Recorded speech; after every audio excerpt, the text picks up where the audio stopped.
Today is Friday, June 25th, 2021. Roland Martin Unfiltered, broadcasting live from the Sage Room here in Chicago. Our top story, Derrek Chauvin, sentenced to 22 and a half years in prison for the murder of George Floyd. We will talk to a reporter who was in the courtroom, also break down what this means. Also, on today's show, we'll talk about the voting rights march taking place tomorrow in the nation's capital, putting pressure on Congress to pass a bill to fix the voter suppression laws being passed by Republicans. We'll talk with Latasha Brown, co-founder of Black Voters Matter, also Reverend Dr. William J. Barber with the Poor People's Campaign as they continue their moral march on West Virginia Senator Joe Manchin. Also, now Essence throwback. We'll hear from Fred Hammond and others as we get focused. Beginning today, the Essence Festival 2021 virtual taking place again this weekend. Folks, that and more. It's time to bring the funk on Roland Martin Unfiltered. Let's go. He's got it. Whatever the miss, he's on it. Whatever it is, he's got the scoop, the fact, the find. And when it breaks, he's right on time and it's rolling.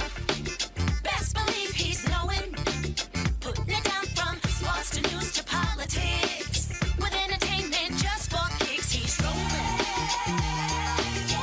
It's on go, roll, y'all. It's Roland Martin, yeah.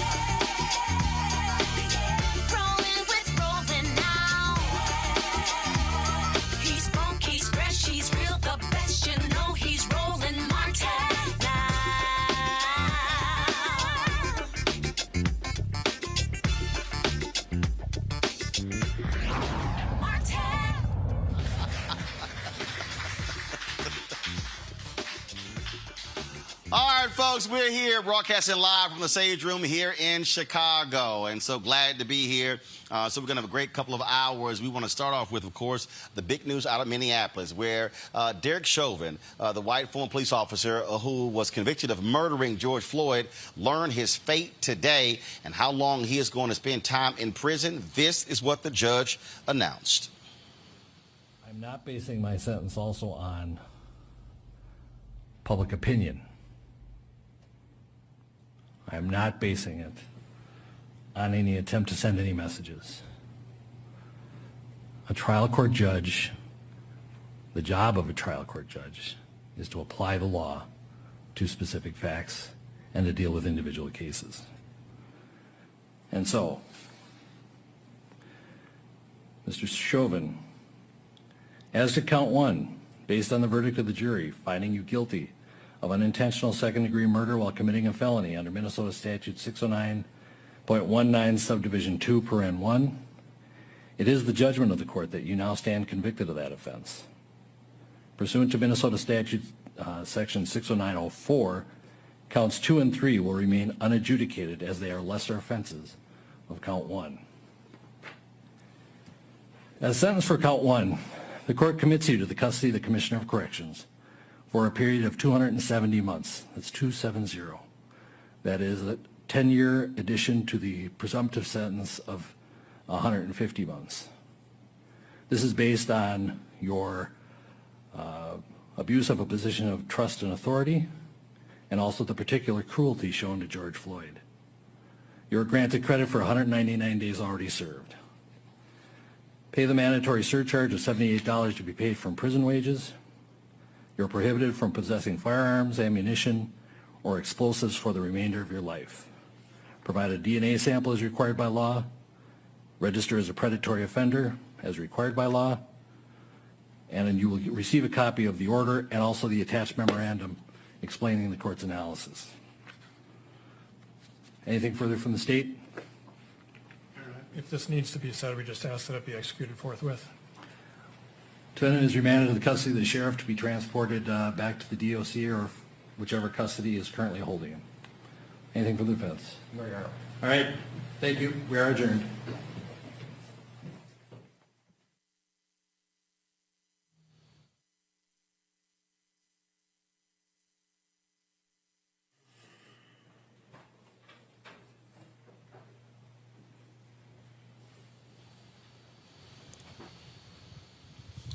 Prior to the sentencing, the family had an opportunity to offer their victims' comments to the court.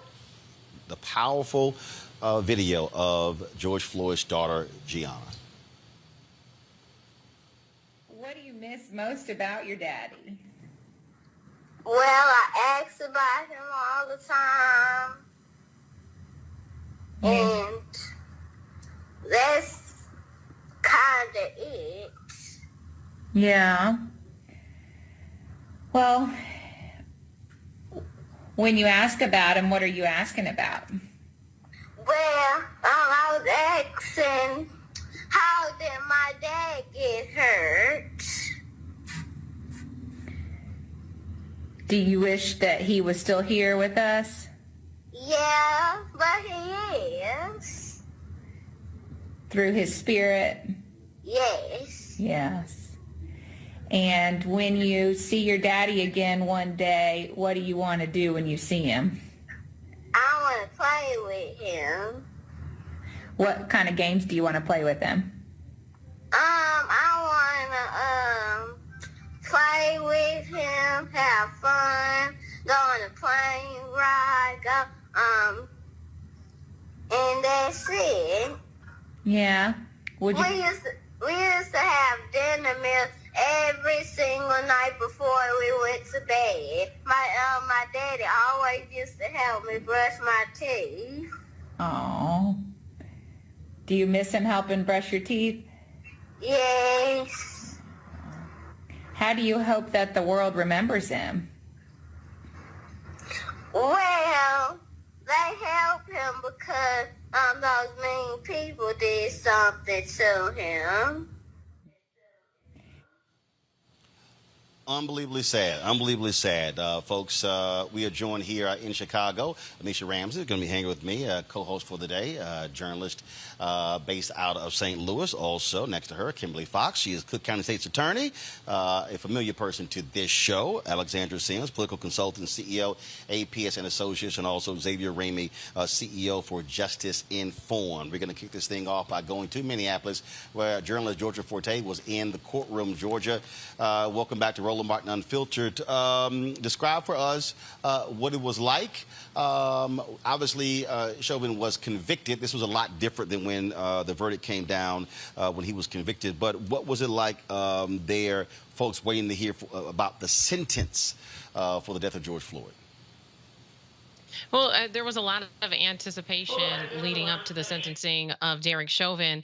And actually being in the courtroom today, I'll say it was very intense. Not only was Derrek Chauvin's mother inside the courtroom, you guys heard from her, but also his ex-wife and her two sons were there as well. On the other side of the courtroom was Floyd's family, his brothers, as well as Attorney Crump and Tony Ramanucci. And so the courtroom was full, and everybody was, for the most part, anticipating that Derrek Chauvin was going to get more than 22 and a half years. In fact, when it came out that he was getting 270 months, I received some text messages from folks who were outside, since I was inside the courtroom, saying that people were very upset on the street. They felt like he should have gotten the maximum sentence. We heard from all four of the victim impact statements that everyone thought he should have gotten that. And that was backed up by the prosecution with all of the different aggregating factors. We heard Attorney Frank go through the fact that there were children who were present when Derrek Chauvin killed George Floyd. We heard him go through the fact that there were accomplices. This is not something Derrek Chauvin necessarily did by himself. And the duration of the use of excessive force also played in and contributed to them saying that these were aggregating factors. On the other hand, Attorney Nelson, the defense attorney for Derrek Chauvin, we already know he, every step of the way, has tried to get this case dismissed. He's asked for a mistrial. Even today, his request for a new trial was declined by the judge. He was asking for probation. He said, look, my client doesn't have any criminal history. You should consider that. And the part, Roland, I think for me, that was the hardest to sit through. Because at the end of the day, yes, I'm a journalist, but I'm also biracial, and I identify very strongly with my Black heritage. It was very challenging to listen to Derrek Chauvin's mother make these remarks about his career and talk about even his accolades and the fact that when she pinned his badge on, it was her happiest moment in her life. And it felt a little out of place, out of context for that moment. But what I will say is what I'm hearing from other people who have analyzed that statement is it kind of felt like a dog whistle. The last thing I'll say is people were not expecting Chauvin to say anything at all.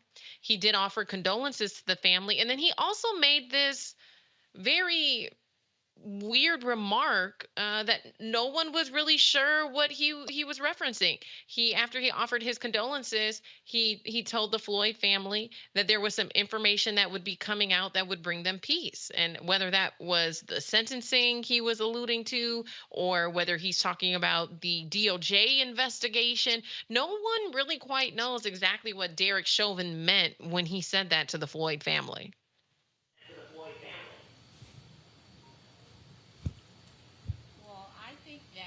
This entire trial for a lot of people has been traumatic. I mean, to see the Floyd family go up there again, and I thought it was really important that they had all of the brothers of George Floyd telling the judge, pleading to the judge for the maximum penalty, and listening to Giovanna.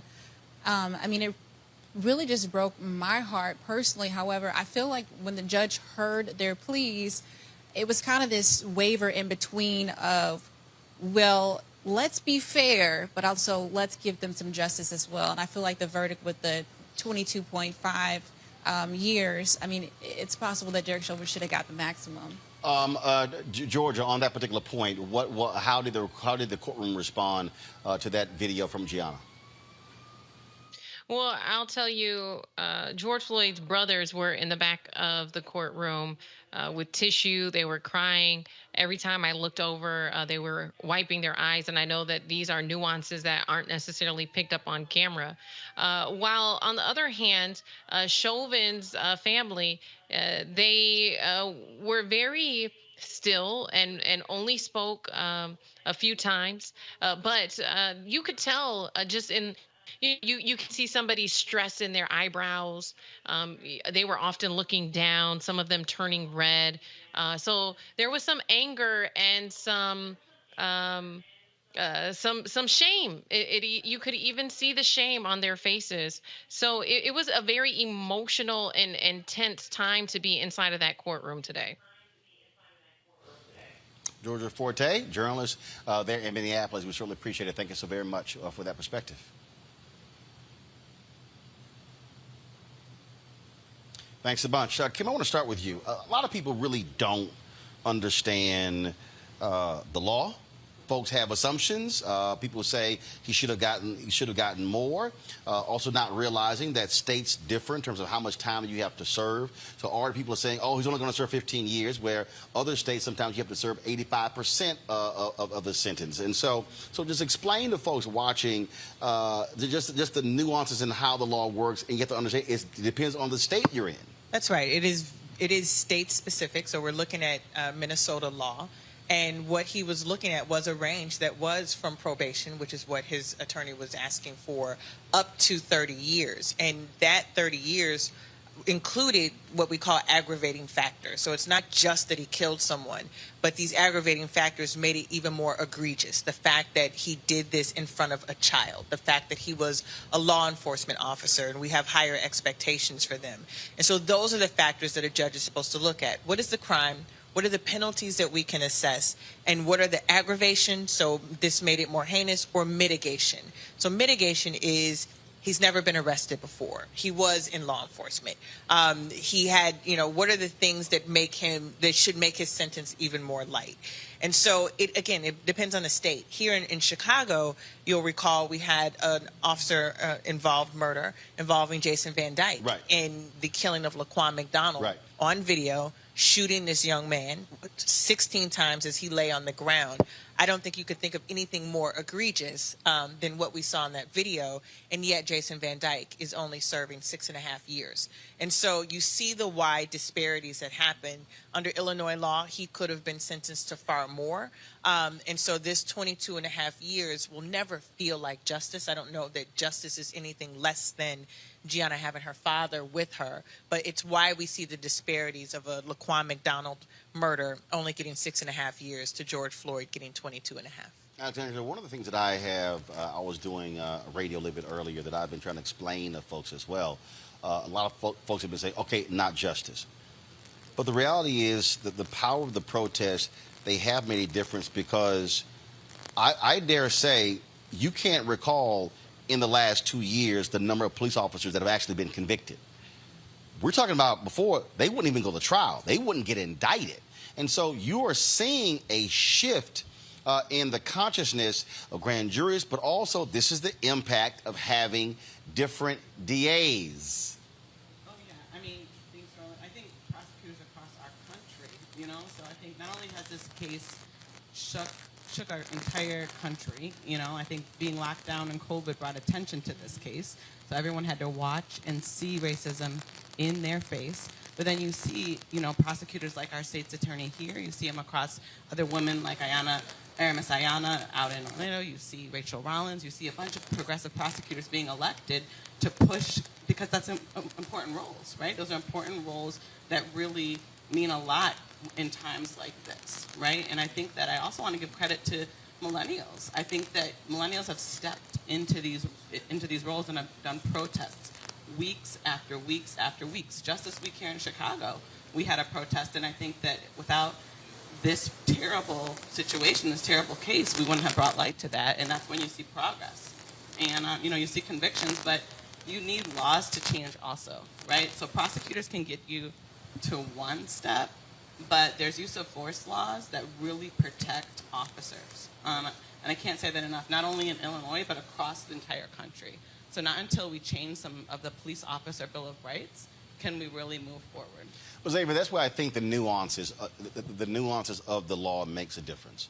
And what I mean by that is, what people are learning is that, because before it was, all the focus was on Congress. And you're sitting there going, but they can't change a state law. Then it became, okay, well, let's focus on state legislatures and governors. Well, but they don't control, they're not the judge, or they might not be the DA. People now, I think, are understanding civics a lot better and realize that there are multiple touch points that you have to deal with when you're talking about dealing with this. You must deal with the police union contracts with the cities. You must deal with the Bill of Rights. You must so it's like there's all kind of different pieces to it. There's no one way to have police reform in America.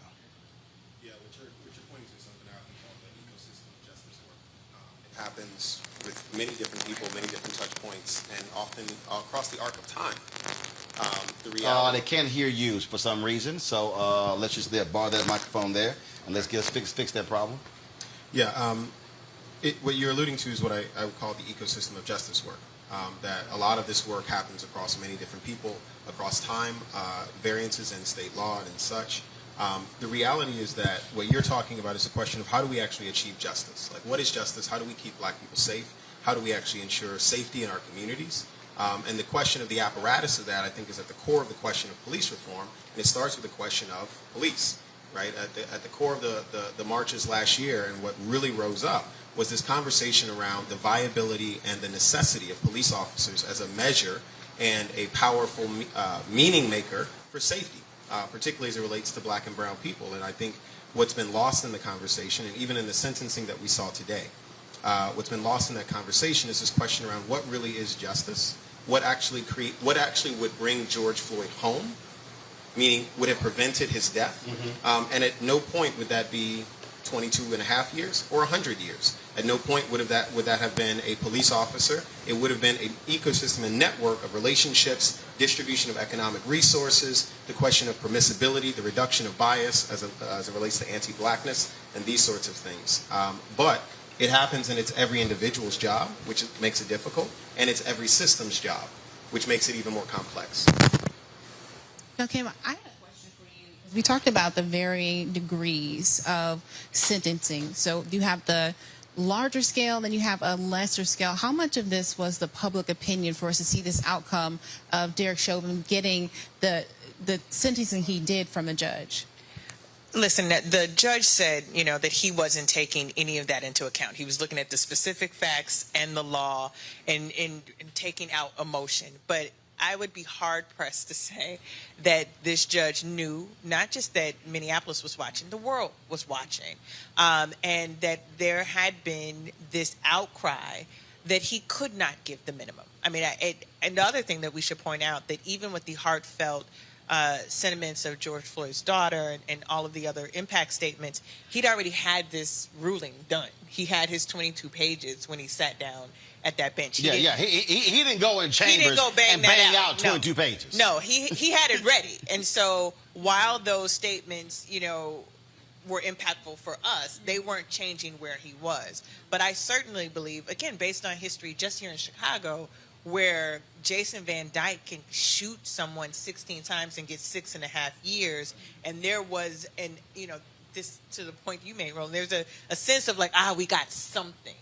And what we have seen in the course of the last several years with this persistent pressure, with this persistent, that's not enough either. Right. And so I think we have seen that shift, and I think that shift is because the laws haven't changed. It is the expectation and the accountability to the public that has changed. And I think that's how you go to 22 and a half years, which doesn't feel like a lot, but it is a lot in the history and trajectory of what we've seen in these types of cases. Let's be real clear, okay?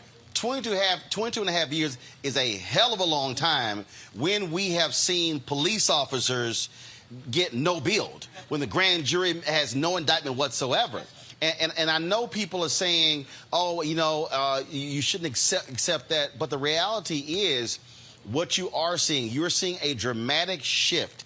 And I can guarantee you that there are police officers who saw this verdict, and they are thinking a little differently tonight when they go out and hit those streets and how they interact with people, because more folks are videotaping, now because you have more cities that are passing or implementing body cam footage, now when that cop lies and then that footage shows something totally different, it's no longer I can just say whatever I want on that police report and then the courts believe it and then everybody believes it and the public goes, hey, well, that's what the cop said. Now all of a sudden it's kind of like, no, we're going to show you this. And you're hearing stories about record numbers of police officers retiring. Right. Like even here in Chicago. Which is not a bad thing.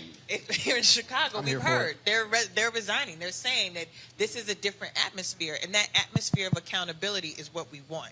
And to me, if you can't do the job without worrying about a camera, then it's probably good that you get that clock and see yourself to your retirement. And that's what I'm saying. I see these job openings as an opportunity. When we talk about reform police departments, yes, to get rid of, and I have no problem saying it, police thugs, and to be able to go out and recruit a different type of 21st century police officer to patrol communities. Yeah, there's a law I learned about recently, and it's about, when an officer, commits a crime or kills an individual, a regular civilian. Okay, all right, so hold on one second. So there's an issue with this microphone they can't hear, so let's switch. So pass that microphone down to me. Just pass it down to me, that one right there. All right, y'all come get this and fix it, please. When an officer kills a civilian, for example, here in Illinois, they have almost 48 hours of time in between when they kill the civilian to prepare their statements. And that's an example of an advantage. Like, you and I wouldn't get 48 hours. Not at all. To get your life straight. Right. To get your life straight. Right. And that's something that you can have the best prosecutor in the state ready or in your account. That's something that they're protected under. So those are types of laws that have to change eventually so that you can see more prosecutions. Well, I'll give an example, Xavier. Again, we talk about what has changed. It was only a couple of years ago in the state of Georgia. If a police officer was going before a grand jury, the officer got to sit in the grand jury. Grand jury proceedings are secret. The officer literally got to sit. And Kim, the whole point of the grand jury is be secret. You don't know who comes testify. In Georgia, for all of these years, the officer could sit there and watch anybody who testified. Hell, there's a reason why cops didn't get indicted in Georgia. He's sitting right there. But again, the law was changed when it became exposed, and that only it came about after the death of Trayvon Martin, after Black Lives Matter, after people light began to be shown on this system and the nuances and how grossly unfair it was in terms of how police officers were being treated versus the average citizen. Yeah, I just want to say this. The conversation around policing, police reform, sentencing, etc. I'm going to bring this back because I'd love to hear y'all jump in on this point. What we're talking about right now is negotiating the validity of the current system and whether that system and its mechanisms and levers for justice actually served it. The conversation around what George Floyd sparked across the world was one about a different model, a different system, a question around whether justice could be achieved through different mechanisms for safety. The conversation around, police getting 48 hours is still a conversation around policing. When you look at Biden's new budget around public safety and around the military, it's going up. When you look at our mayor here in Chicago's budget around policing, it's going up. When you look at the question of what was the net effect, and I'm not talking about this case, I'm talking about moves that create a higher improbability of black folks that look like us being subject to the types of experiences and potential fatal experiences like George Floyd experienced. And when I look writ large across America, that's not what I see. I don't see consent decrees being enforced where they exist. I'm not seeing them being requested or demanded by many of our legislators. But this is why I'm saying you have to connect the dots, because a conversation about changing a system cannot overlook. You have to change the people who actually change the system. There were people who were protesting last year about the George Floyd who said, I don't believe they're going to change. That's why I'm protesting. I'm sitting there going, you can't change policy unless you deal with the people who are voting on policy. A protest in the street means nothing unless the policy changes, which means you might have to change the politicians who are voting on policy. And so I've heard that. I've heard people go, man, this nigga's not going to change, so I'm going to go protest. And I'm going, yeah, but you can't protest and not vote. But usually when people say it's not going to change, they don't do anything. No. People who protest usually are saying something can change and we can accelerate that rate. There were actual surveys done of actual protesters, and people said, this is my way of showing, they said, I would rather do this than voting. And I'm saying, okay, you can't change policy unless you either change the minds of politicians or you change the politicians. And that's what I'm saying, the dots have to be connected. When I'm talking to millennials and Gen Zs, and folks are like, yeah, but I'm not quite sure, and I'm going, you can't say we need a whole new system, but keep the very same people in place who with the old system. You got to change the people who vote on the system. It's a both and. Right. Right? Yeah. It's a both. The streets have the power of influence. The legislators have the power of control and decision making. Right, but the streets can also vote to boot them out and then put in people to get what you want. Kim, go ahead. Yeah, I think you're both right. I mean, I think the conversation has elevated in the last year these narratives around abolitionism, abolitionists. You would hear that and people would be like, what you talking about? What does it mean to not have police? And it is reframed a conversation of what do we think about safety? How do we define it? I think that's the point you're saying. But at the same time, while we have these conversations and we use the word reimagining a new system a lot, you need people in there with the imaginations to do it. And I'm sorry, you can't kneel on a man's neck for over 9 minutes and kill him and not be held accountable. And so the existing system that we have right now that needs to be fundamentally changed also needs to work in the way it was designed. And punitively for people that look like me and you, we gonna go to jail. We gonna serve time for a long time. I promise you that. People like Derrek Chauvin wouldn't. And so for me, we do have a fundamentally flawed system. However, in order for us to change it, we do have to have people in those roles. They get there by the people in the streets. I've made no mistake. I sit in my seat because of the protests related to the murder of Laquan McDonald. And black people in this city who said, we can do something different. What does that look like? I wouldn't be here without that. Laquan McDonald and Rekia Boyd. And Rekia Boyd. And that was the movement in the street. And so we can do that. System's still flawed, but it's not we don't have what we had a couple years ago. Right. And so I think it's a both and. I think it has to be, while we get to that new place, having the right people in the places we have now to fundamentally shift what we're doing. And that's why you're seeing such an emphasis on voting. That's why the work of Black Voters Matter. They have been having a caravan that started last week in Mississippi. They are in Richmond, Virginia today, traveling to the nation's capital tomorrow for a mass rally, trying to put pressure on Congress to change the laws. Today, 8 years ago today, it was the Supreme Court that pretty much gutted Section 4 of the Voting Rights Act and the Shelby B. Holder decision that has led to a lot of the voter suppression bills being passed by Republican state legislatures all across the country. This week we saw, of course, on Tuesday where the Democrats were unsuccessful in breaking the filibuster, but that does not mean that the fight has ended. Latasha Brown, co-founder of Black Voters Matter, joins us right now. Latasha, you and Cliff Albright and others, y'all have been doing the work. As y'all haven't been just driving from the South. You've been having rallies every single day, actually registering people along the way. We've been live streaming those events here at Roland Martin Unfiltered. So talk about how we have to get people to understand that the cases of a George Floyd and the sentencing of a Derrek Chauvin and the election of judges and the election of DAs and the election of attorney generals is all related. They all go together. Roland, thank you for having me on, and you're absolutely right. That's what we want people to understand. Even for the work that we do, we're not a civic engagement organization. We're a power building organization. We want people to think more deeply about power. We want people to think about voting to the extent that voting is one of the tools actually of building political power, and so that we make a decision around who is in and who's in office. I think did we lose Latasha? I think Latasha froze there. So first of all, y'all understand they're literally on the road. So she's actually on the bus, and so they'll let me know. They'll let me know when we get her signal back, so we continue the conversation with her. I'll come back to the panel here, and anyone can take this.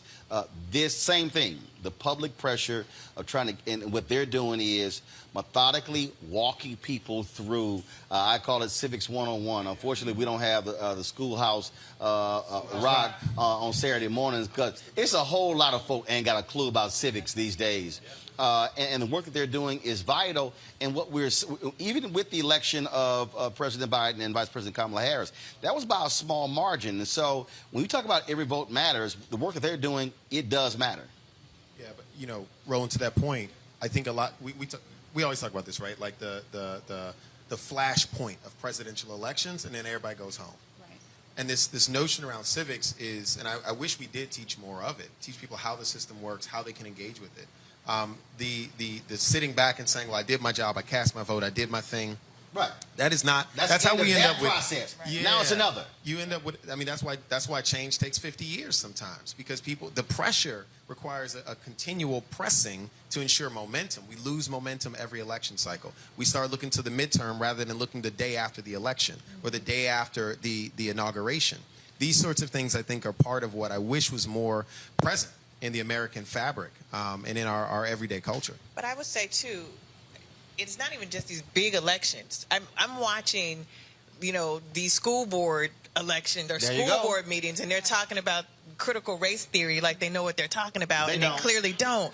And just this flashpoint, like Republicans have found a way, top and down, right? Like we will be focused on a presidential, and they're like, let's get that library board.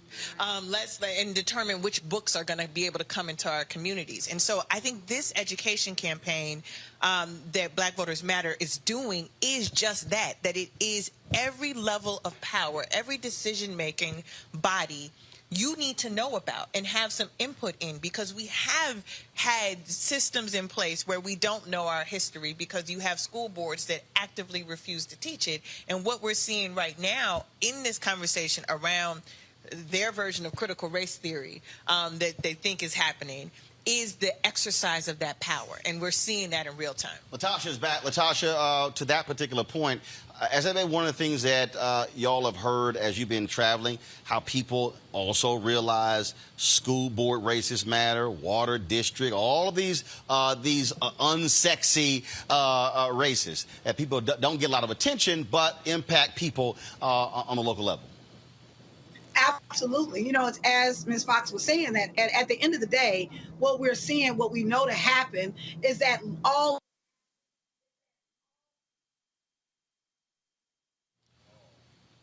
right, so let's do this here. Talk to people about voting. We're not saying that voting is going to solve all our problems.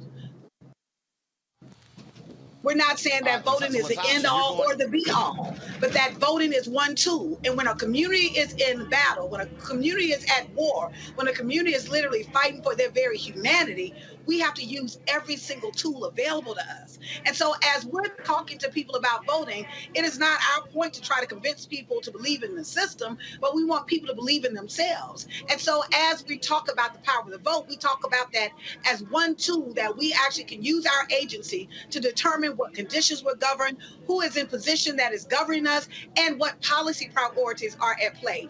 That is very important. It is very critical. It makes a difference what DA is in office. It makes a difference if the mayor believes in housing or not. It makes a difference if you have a city council that will make sure that there's equity in the development around the city. And so part of our work is really around voting as a means to an end, that we use voting as a tool. It's not the end in itself, but as a tool to build power so we can advance an agenda in our community. You're currently in Richmond, right? She's in Richmond? Yep, on their way to D.C. What is some of the reaction that you have gotten from the people as the boots on the ground when you're talking about getting people registered to vote? Is it something, and believing in themselves, what is that like? We've done several tours. This has been an extremely powerful tour for us. People are frustrated. People are tired. People want to see change. And everywhere we've been going to large cities. We've been going to this Atlanta and that Nashville and Birmingham and Raleigh and the cities that you know. But we've also been going to rural communities in small areas like Cuba, Alabama, and Columbia, Tennessee, and Berkeley, West Virginia, that no one has ever taught or heard of very few people have heard of. And as we're going, the message has been consistent. People are saying that they want a government that's going to be responsive to them and their issues and their needs. And that people are very upset about what is happening with this voter suppression tactic. They can call it whatever they want to. They can fix it up all they want to and say, oh, this is about voter security. But anybody who is reasonable and rational knows that what we're seeing right now is an attack on Black voters because we showed up and showed out this last election cycle. And for us, the work isn't just on voter registration. Voter registration is one component of the work. The work is really around voter education and voter mobilization. That one, we have to use a strategy of knowing that our numbers, that in cities and communities and states around the nation, that literally we can use our collective power to put people in office, to take folks out of office, and to decide what are going to be the policy priorities. So we have to really recognize this is a strategic tool about how do we literally advance and shape the kind and transform the kind of nation, the kind of communities that we actually deserve. And so that's part of what, when we're talking to folks, less than even registration, that ultimately people have been turned off from the process because they, even the message of, well, you got to vote because someone died for you, that's true. And we should honor that. But people are trying to figure out what is going to change the quality of my life right now. How can I make sure that I'm getting away? I'm getting my bills. People are wondering how can they get.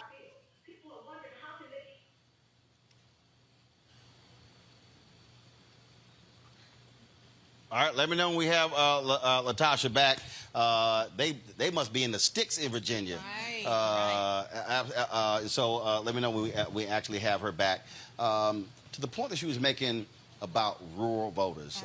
We spent a lot of time, we were in Georgia for the runoff with John Ossoff and Pastor Raphael Warnock, and that's one of the areas where Democrats have largely ignored. But Republicans have always run up huge vote totals, and they're not large centers. But when you're running up, when you're picking up 70–80% of the vote, and then you put all those small areas together, that's the margin of victory a lot of times. And we can't ignore there's a lot of us who live in those areas, not just in Georgia, but also in rural Illinois. Mm-hmm. Oh, yeah.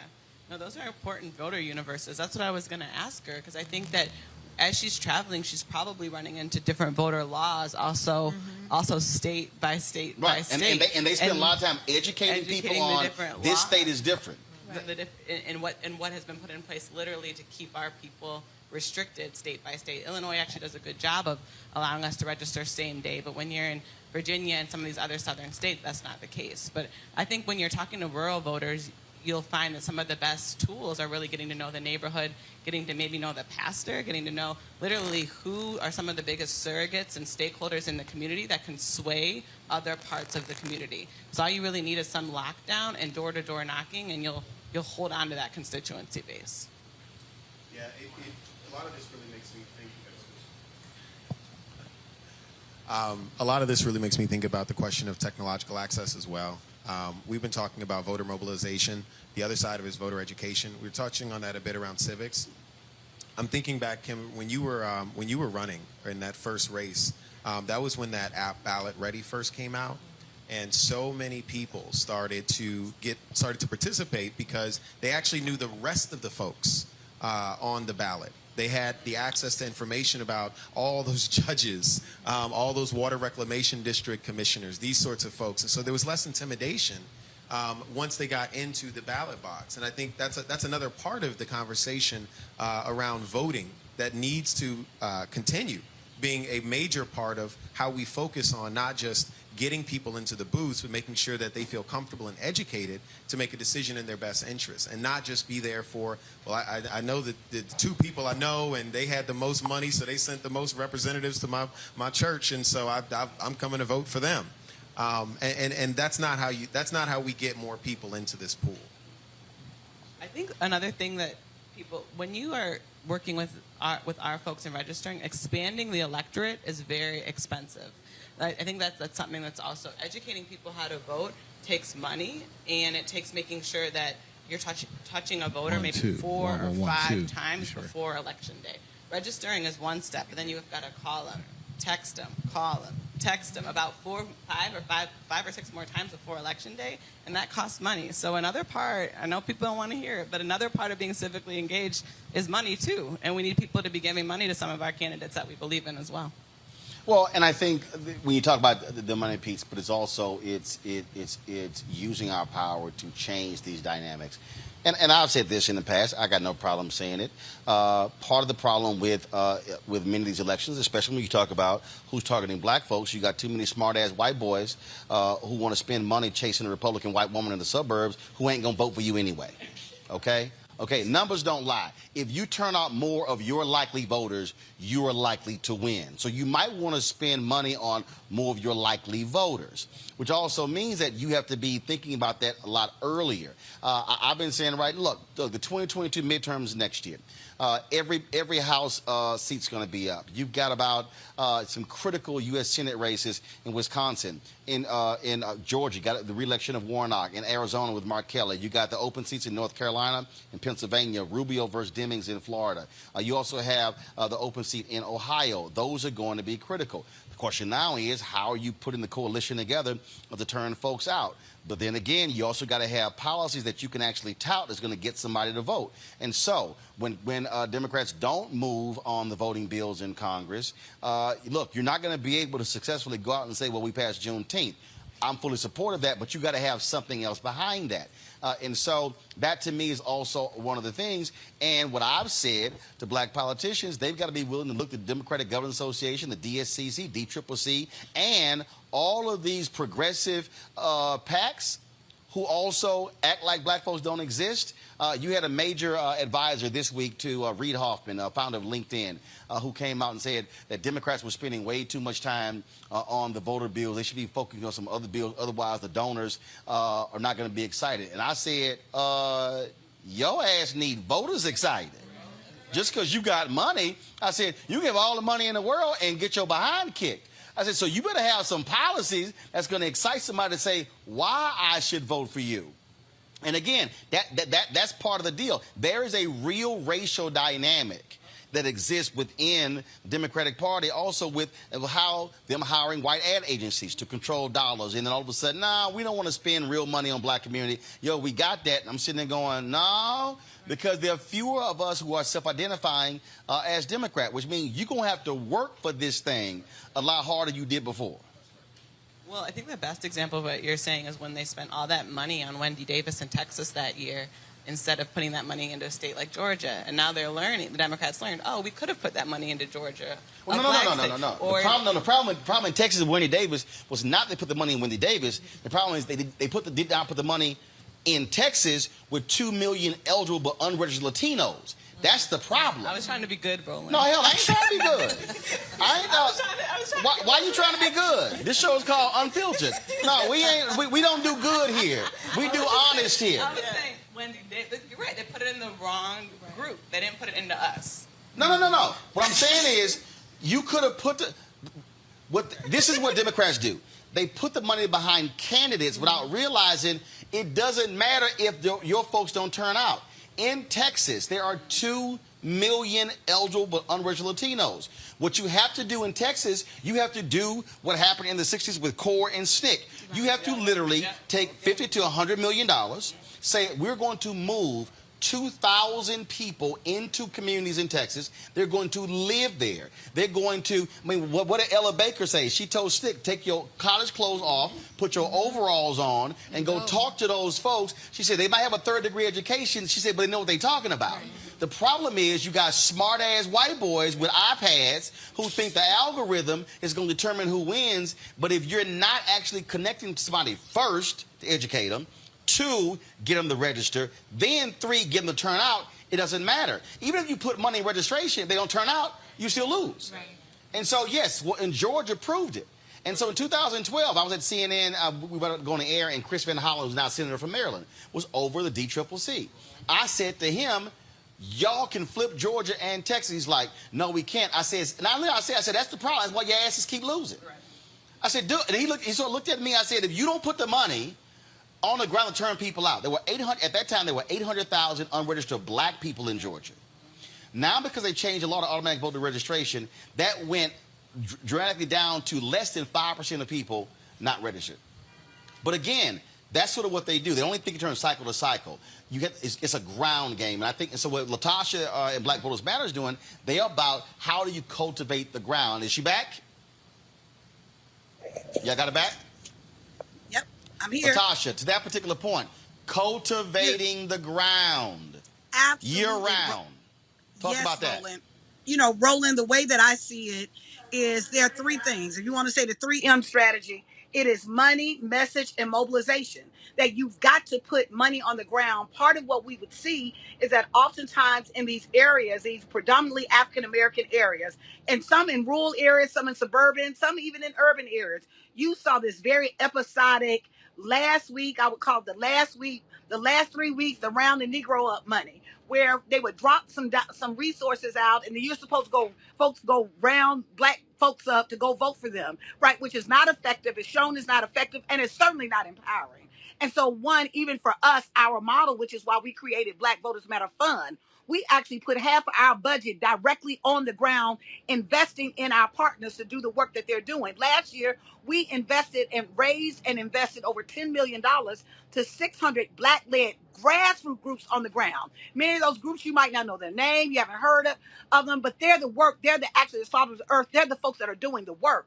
And that's where the investment should go. The second thing, message matters. That at the end of the day, if you got a message that literally you're marginalizing, you can't say Black, we're unapologetic in what we're saying. Even in our message, we're shifting the paradigm that this is about our people. This is about our community. That at the end of the day, this is beyond. You can be a great candidate. You could be a political party that we like, but ultimately, none of that matters if we're not connecting our own issues to realizing or feeling like this person or these people going into office are going to help carry our agenda. And so the message matters. So we shift the paradigm to put the focus on us and our power. And the third thing is around basic mobilization. That at the end of the day, you have to, what does it take to engage people? It takes listening to folks. That instead of just going out and you're talking about the candidate as if the candidate is going to be the savior of our community, being honest with people about the limitation of voting, but also about the power of voting. So for us, it is literally putting money on the ground, having a message that is honest, authentic, and resonates with people. And then 3, being able to have a mobilization strategy that is not exploiting the community, but is actually putting the power in their hands, and that we follow suit and we're in alignment to get behind them on what it is that they want to do to build power in their community.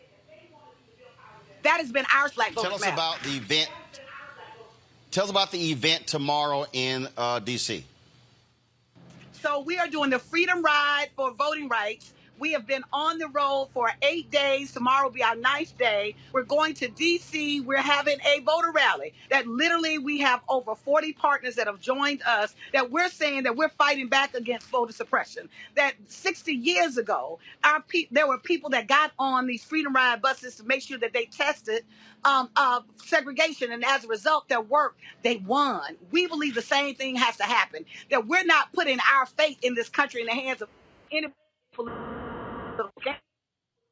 or even a political. Fundamentally, what we believe in is we believe that democracy is the best vehicle literally for us to be able to use our voice to shape the things that govern our communities, to shape the policy priorities in our community. So tomorrow between 12 and 4, we'll be on the mall in D.C. We're headed there right now, actually, on the mall in D.C. at 3rd Avenue between Madison and Jefferson. We'll have a day of programming. We'll have culture, we have music, we'll have poetry, but we'll also have people who are literally standing in the space to share their experiences and the work that we're doing. This is the moment. This is our moment to send a message. We can't let what happened on Tuesday that we had on Tuesday. This is 50-something years past the Voting Rights Act and the Voting Rights Movement. We're talking about voter suppression that even when we left Georgia on Friday, When we left Georgia on Friday, the Republican Secretary of State announced that he's going to purge another 100,000 voters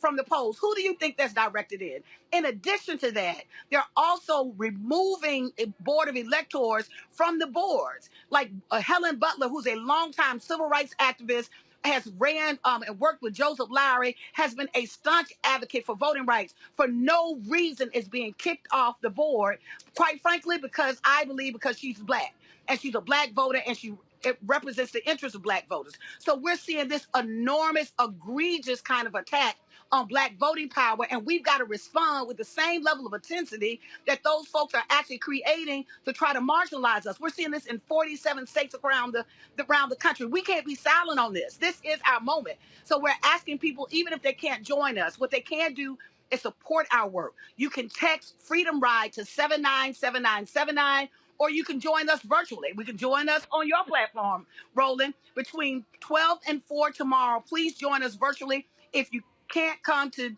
D.C., but we're going to ask some of you all who are willing, shine your wheels up and come on, ride out. Come join us on the Blackest Bus in America while we stand in the space to protect, to fight for our civil rights, because the work continues. Well, y'all got the blackest bus in America, and we always enjoy having you on the blackest show in America. Tasha Brown, we appreciate it. Thanks a lot. Thank you. Thank you for having me, Roland. You know how we roll. I appreciate it. Thanks a lot. Folks, speaking of using everything at your power, today the Department of Justice announced they're going to be suing the state of Georgia for the voter suppression bill that they passed. And DOJ said that bill clearly was targeting black folks. Here's Kristen Clark, who runs the Civil Rights Division of the Department of Justice. Our complaint today alleges that several provisions of SB 202 were passed with a discriminatory purpose in violation of the Voting Rights Act. The Georgia legislature passed SB 202 through a rushed process that departed from normal practice and procedure. The version of the bill that passed the state Senate on March 8th was 3 pages long. Days later, the bill ballooned into over 90 pages in the House. The House held less than 2 hours of floor debate on the newly inflated SB 202 before Governor Kemp signed it into law the same day. These legislative actions occurred at a time when the black population in Georgia continues to steadily increase.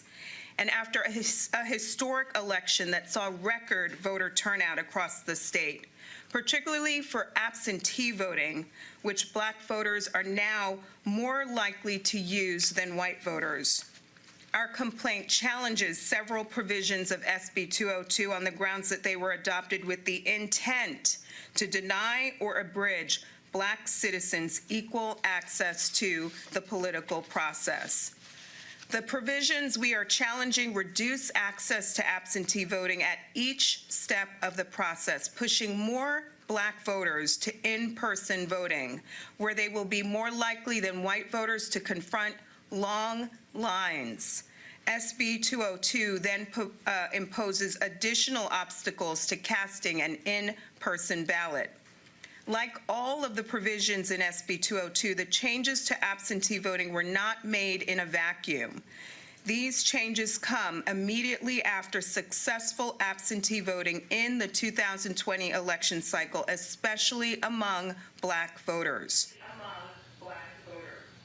Well, Georgia Governor Brian Kemp was not happy with that announcement. This is what he said, quote, "This lawsuit is born out of the lies and misinformation the Biden administration has pushed against Georgia's Election Integrity Act from the start.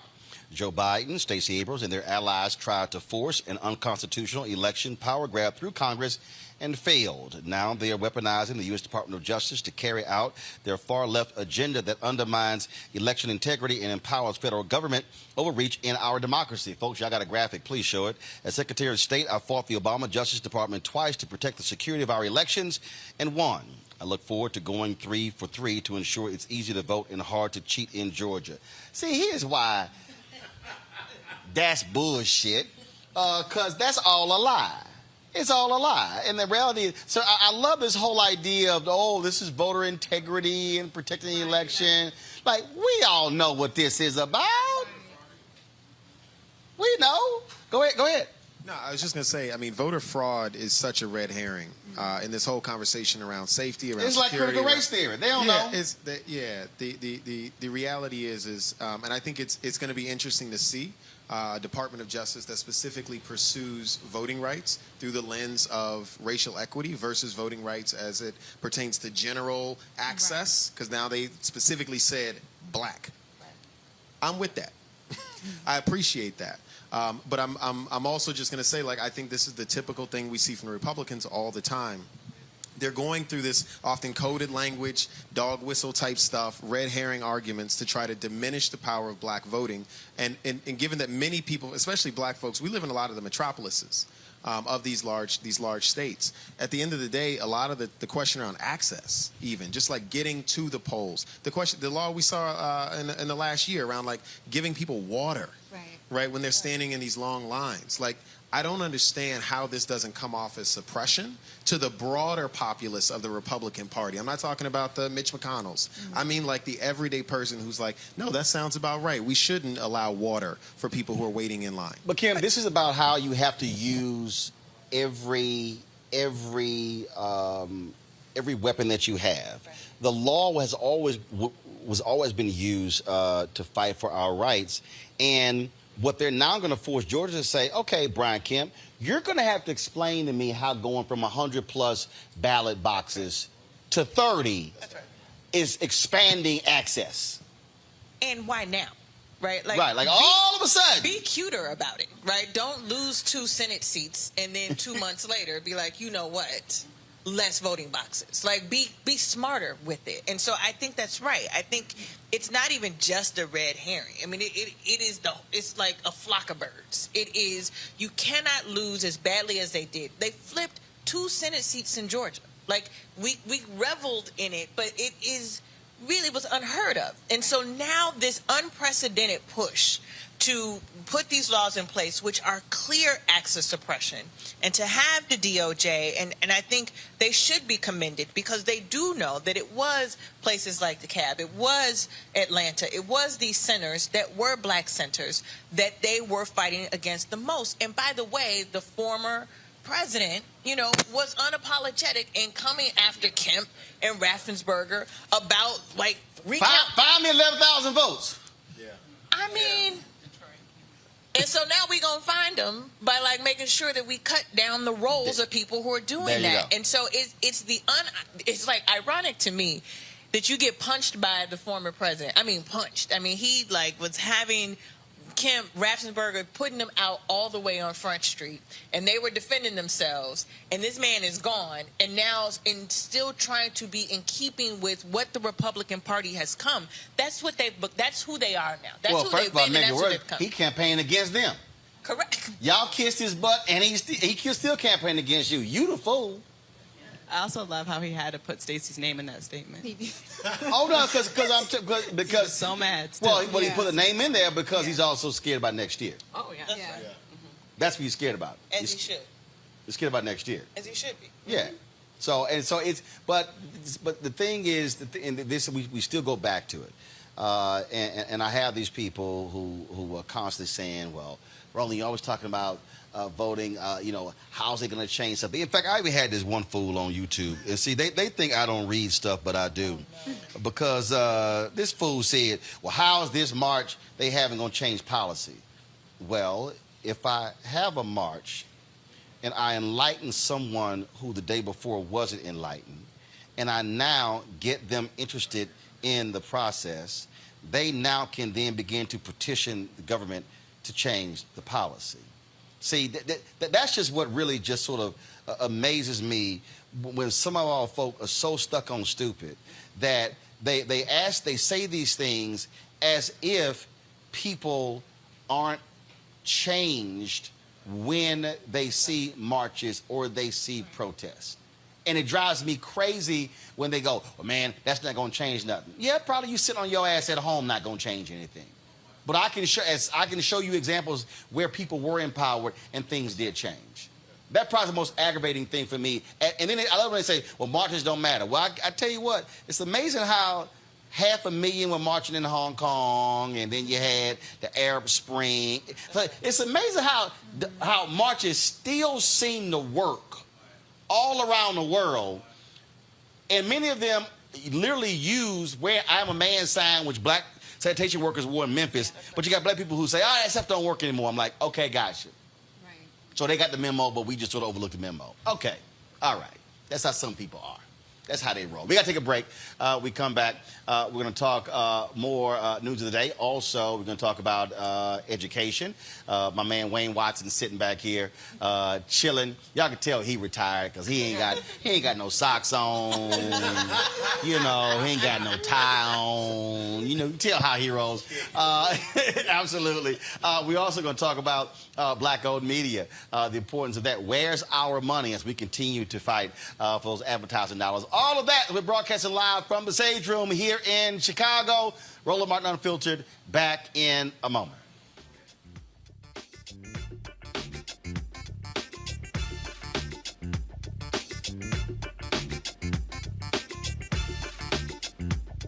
I believe that people our age have lost the ability to focus the discipline on the art of organizing. The challenges, there's so many of them and they're complex.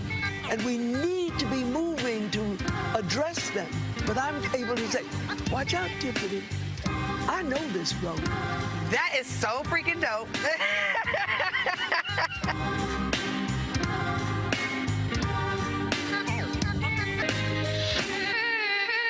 Racial injustice is a scourge on this nation, and the black community has felt it for generations.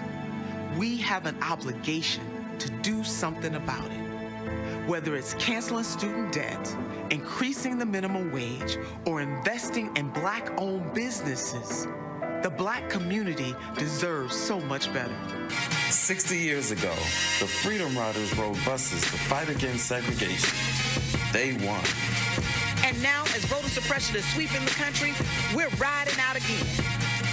Join the blackest bus in America and hundreds of organizations on a week-long freedom ride for voting rights from June 18th to June 26th.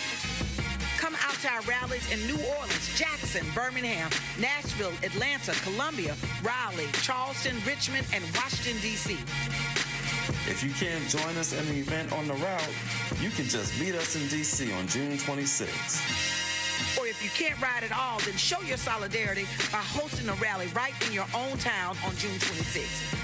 No matter where you are, everybody can be a Freedom Rider. To learn how to get involved, text Freedom Ride to 797979. We got power, y'all, and we're bringing it to D.C.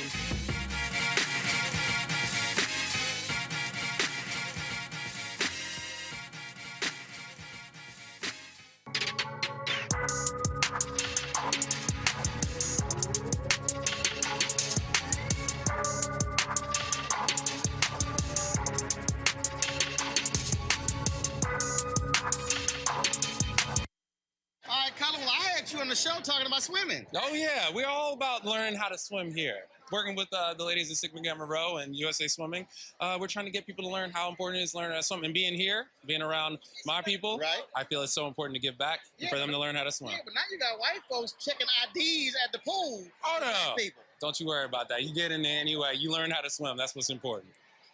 And so we talk about that. Right. I mean, the reality is when you look at for so many African Americans. First of all, you got to have access. Absolutely. And so, look, I grew up in Clinton Park in Houston. I can tell you it was always a battle with the city, people cutting hours, closing hours. So in many of our communities, we don't have community pools like we used to. Oh, absolutely. I grew up born in the Bronx and grew up in New Jersey. I had to take 2 buses just to get to the pool. But you heard that. I took 2 buses to get to the pool. The problem with our community is that we don't take swimming and change it from just being a great sport, but it's a life skill. We need to learn how to swim because once it starts getting warmer, the kids go to the lakes. They go to some kind of body of water. Parents need to understand that it's important to learn how to swim to save their lives. Mm-hmm. And so what are you doing with Sigma Gamma Rho drivers? Right now, we're getting in the water. We're teaching all these ladies how to get in the water and learn how to swim. So USA Swimming has been doing such a great job about trying to make this a priority of teaching how to swim. And the partnership with Sigma Gamma Rho is just getting the older ladies to understand, the people that are in college and above, to learn how important it is to learn how to swim. So you got people out there who say, look, I mean, I'm 50, I'm 60. I can't learn how to swim now. Absolutely. This past Mother's Day, gave my mom, she's 67, I'm going to get in trouble for that, gave her first swim lesson. She's now going underwater by herself. This woman's been scared all her entire You've been life. swimming all these years, and she just... Do you know how tired she is of hearing that? You mean your son's an Olympian, and you don't know how to swim? No, now she's getting in the water. She's kicking by herself on a kickboard. So there's no age. There's no age to not learn how to swim. Go out there. I don't want to hear any excuses. Go out there and learn how to swim. Well, see, I ain't trying to swim, but, I go ahead, No. Because here's the deal. I'll wade. We can look at the water. I'm good. I'm good. See, I'm on a golf course. Okay, I'm on there too. Yeah, not very well, but see, I'm on there. See, I'm very well. Oh, okay. So the amount of time I can spend swimming, I'm working my golf game. It helps because everything's crossbody in the water too, so it works to help on your swim. No, that ain't gonna work. That ain't gonna work. That ain't gonna work. That was a nice try, but that ain't gonna work. I tried. All right, well, good seeing you, man. Good luck with it. Yes, thank you for having me. I appreciate it. Man.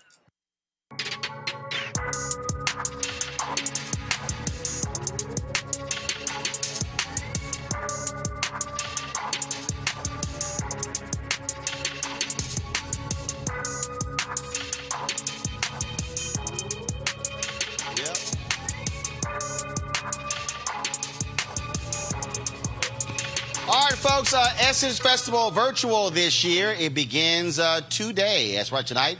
Got concerts happening as we speak, going up until 10 p.m. You can go to essencestudios.com, essence.com to check that out. Of course, we're going to have a recap of this weekend on Monday's show. Then, of course, next weekend, July 2nd through the 4th, the second weekend of the virtual festival. Then we have our recap on July 5th.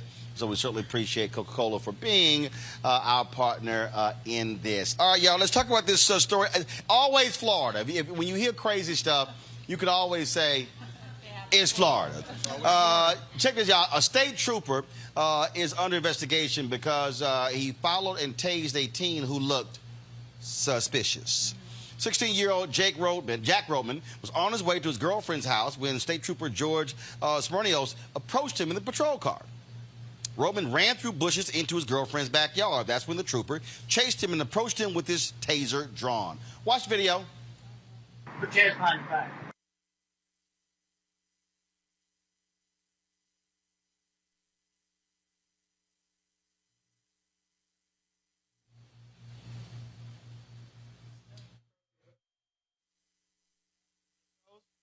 I'll do a reset. So check this out. This is what the trooper actually said.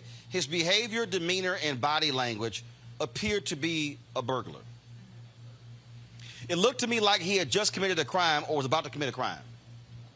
Roman was arrested and charged with failing to obey a lawful order. They always use that one. Resisting without violence. They always use that one. Possessing fewer than 20 grams of marijuana. However, his mother says she's going to use racially profiled. She's going to sue the Florida Highway Patrol for excessive force. He is still on active duty while Florida Highway Patrol investigates the incident. Is the video down ready? Go roll the video, please. Put your hands behind your back. Ow! Ow! Stop! Put your hands behind your back. I'm going to do it again.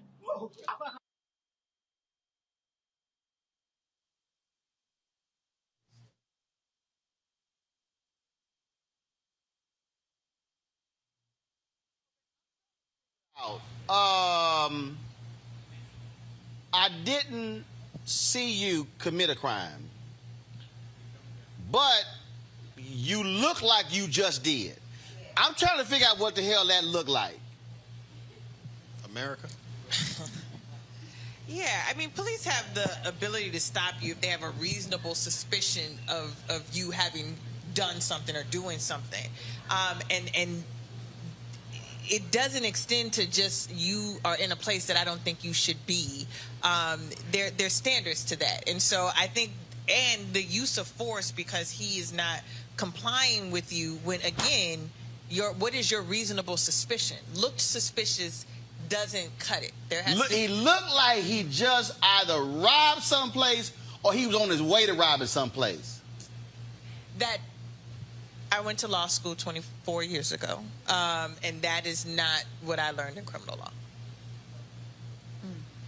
That ain't it. Yeah, that's not it. Amisha, go ahead.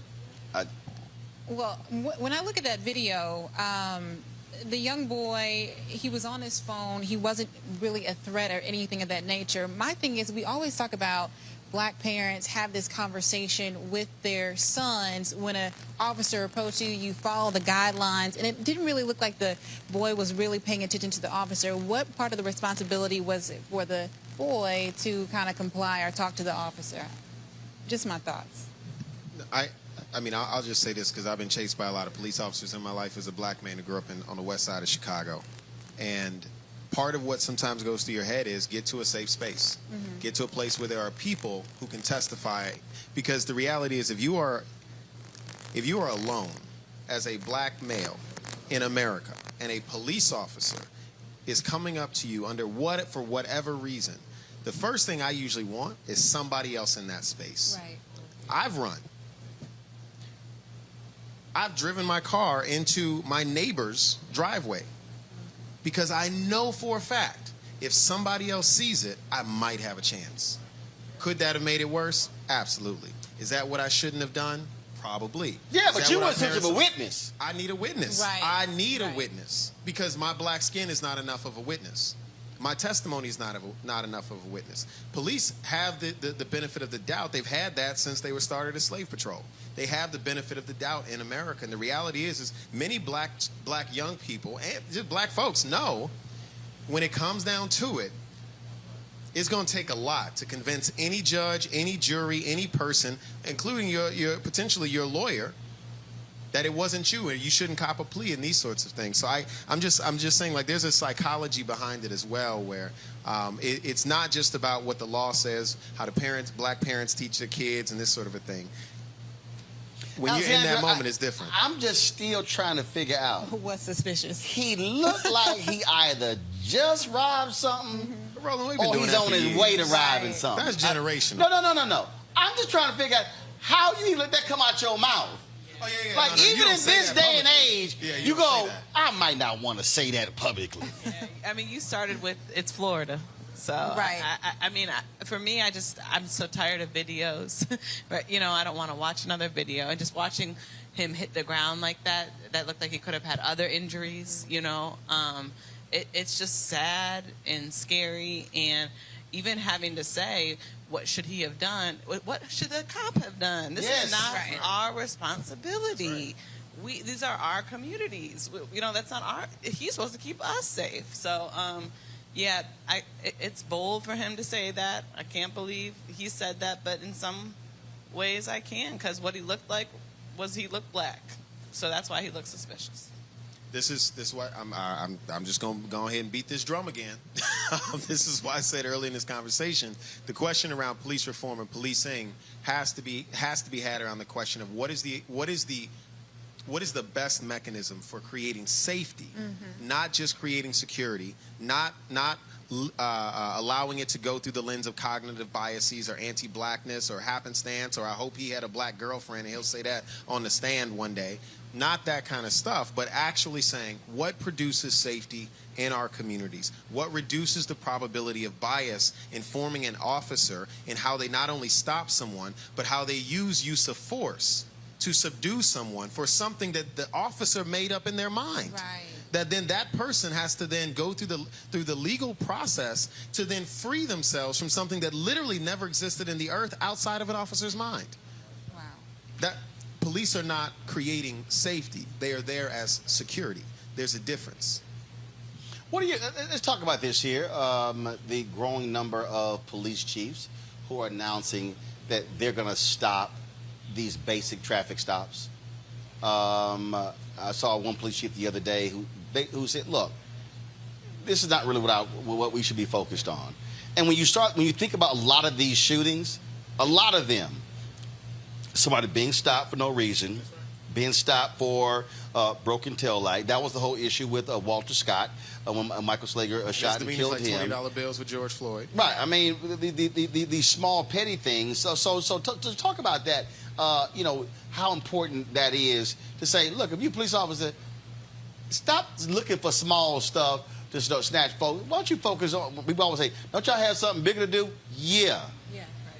I mean, that's been the evolution that we've seen in policing around this broken window strategies, around stop and frisk, that then evolved into stopping cars. So once, you know, stop and frisk laws started to come off the books, what you started to see was an increase in traffic stops. And so what we know is, like, you know, a traffic stop, if that's a ticketed citation, you don't need that. We have cameras everywhere. Right. And it does create a dangerous situation, to the point that Xavier just talked about. It elicits fear in the person who's being stopped. And so if you want to minimize those encounters, stop creating them. But I think for a lot of, and we should also be clear, where we see traffic stops happen the most, and I will say that in the city of Chicago, there was a study done by the ACLU that showed the traffic stops on the south and the west sides of the city of Chicago disproportionate to traffic stops in other parts of the city. And so it is a strategy. And look, white folks ain't that safe drivers. Now, come on now. This whole lot, let's just go ahead. Or congregators. Right, but it's not, it's sort of like, same thing, we talk about crack cocaine, powder cocaine, we talk about stop and frisk. Like in New York, I'm like, if y'all want to stop and frisk, hell, go to Wall Street. Y'all can make a lot of drug busts. Go to the local university at the PWI. Yeah, I'm just saying, but that's and every time we see these sort of studies, they gotta ask, hold up. But it's not. But that's your point. It's not about safety. If it were about, like, if people drive the same, right? If people and there's more of them. Yeah, that's how you know it's different. It's the same thing with drug use, to the point that Xavier just made. If we know, studies have shown over and over and over, people smoke weed at the same rates, except you look at who's getting arrested and charged and prosecuted, it tells you where are you doing your policing. There you go. And so if you wanted to go get a big weed bust, you would go to one of these universities on a Friday night and catch someone. But that is not your targeted population. And so I think all of these laws, and I'm heartened somewhat, again, lots of work to do, to hear people in law enforcement say we should not be doing this. It doesn't make not just our community safe, it's unsafe for everybody involved to have these unnecessary stops, to create these unnecessary tensions where the propensity for violence is there. If you just let me drive, you safe, I'm safe. Not to mention, some of these offices have limited resources, and there is real violence out there. So there could be a lot of other resources spent in other direction where they could be spending their time. Xavier, to the point she just brought up about the violence out there. Now, you know, again, all the rage is, oh my God, the violence in our cities, in Chicago, in Atlanta, and all these sort of different things along those lines. And I was having a conversation earlier today on a radio network, and I said, when are we going to be willing to have a conversation that, maybe the income inequality that we've experienced, where billionaires were able to earn $1 trillion during the pandemic and people lost their jobs, when are we going to have that real discussion about violence? And I can tell you, and it was an off-the-record conversation, but Trump can kiss my ass, I don't care. So we at the White House. I don't care. We're at the White House, and he has one of these meetings with the TV anchors. And he was over there talking about immigration. I'm okay, fine. And so I forgot how we got into it. I said, well, I think he mentioned Chicago. I said, well, let's talk about Chicago. And I then began to say to him, I said, what's your plan? He goes, oh, well, you know, when Rom came here, Rom was talking about education and jobs. He's like, Rom, you don't get it. And then he started going on and about how he met this one cop. And he was like, I met this cop, and he was a tough guy. And you could tell he was a tough guy. He was ordering people around. And he said, he told me we can have a crime problem in Chicago fixed in a week. And with a few extra days left over. And I was like, and as he's talking, I'm sitting there going, yep, you probably met some white Irishman who was trying to say, let's just go bust some heads and let's do some John Burge type stuff. Then we'll solve this problem. Then I said, well, what's your plan? He went, strength. I said, I'm sorry, excuse me. I said, strength is a word. It sounds like something you attribute to, like, coffee. I said, what's your plan? And he goes, strength. I said, that's not a plan. And when he said it again, I literally I had a notepad. I closed my notepad. I was like, y'all can take it from here. I ain't got nothing else to say. Because it was so idiotic. But the point there was, whenever there's this discussion about the increase in violence in cities, folks do not want to have a holistic conversation and then go, why? What is it? And to me, you cannot ignore economics and education if we're having a conversation about increase in violence. You simply can't. As John Hope Bryant always says, you ain't never seen a riot in a community with a neighborhood where the credit score is 700 or higher. Right. Yeah. You know, the question around violence first starts with our ability to create an idea of what violence is, to your first point, right? You talked about policies, economic policies, these sorts of things. I always start with the World Health Organization's definition of violence because they know all about health, apparently. So I say, how do they define violence? And there's actually several different ways that they look at it. And one of the ones that's most important to me, really, is the last word that they use, which is deprivation. The notion of deprivation is I think, a loose one to many people, but it allows us to expand the conversation away from just physical violence to one of political violence, to one of economic violence. It allows us to understand that when you actually, for instance, in the city of Chicago, when you shut down 50 schools and 90% of them are in black and brown neighborhoods, and you then 10 years prior to that, and while you're shutting those down, you also remove over 80,000 units of housing, predominantly in black neighborhoods, and then when the Census Bureau comes in and says, well, how many black folks we got? Well, Chicago lost 200,000 people and 180,000 were black. Those housing vouchers never went to them. They never got to go back to Cabrini Green. They never got to go back to where the Ida B. Wells projects were, any of that kind of stuff. And nobody called that violence until a black boy picked up a gun. That's the sort of thing where I'm saying, like, going back to that civics conversation that we had earlier, we don't teach people how to understand how violence is created. We teach people how to understand how to see the effects of a violence we never named. And that's very different. That's very different. This is why I go back to the question of how do we create safety, not how do we ensure security. Security is for property, safety is for people. When we talk about the question of policing, the question of not just what reforms should we have for police, the first question is what is the best mechanism for creating safety? And it goes back to this question of then the question of deprivation, which the other side of that is provision. Where are we actually creating resources that stimulate a higher probability when consumed to reduce the probability of violence? And we never try that, Roland. We never try a scaled solution towards actually resourcing black and brown communities. We always trickle in and trickle down from these bad solutions while ensuring that we still have to deal with these solution sets from 400 years ago that have never served us, never been proven to work, and increasingly continue cycles of harm against us. So I say all of that to wrap it up, just to say that expand the definition of violence, and we may be able to actually have a better calculus for safety. No, well, they don't, because they want the violence, they want the definition to be very narrow, because they want it only to be let's go out and arrest some people, throw them in jail to make other people very comfortable. Fear-mongering is how it works. Like, that is a complicated, nuanced answer. We know that healthy, thriving communities have less violence.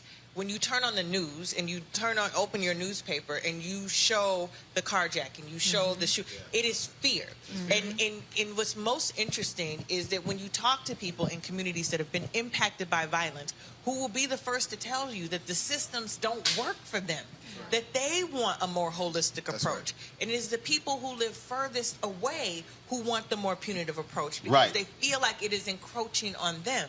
And so the narrative, they know what the deprivation, they know, and not as they can't articulate it as beautifully as Xavier does in these communities. I'm from Cabrini.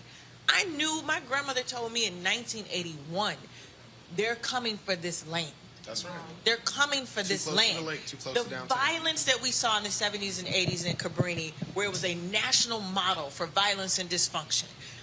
If you go over, and I welcome you to go over to where I used to live on Larrabee and Division, and you see the number of resources that have been poured into there, and you look at the crime rates there, it's not the people.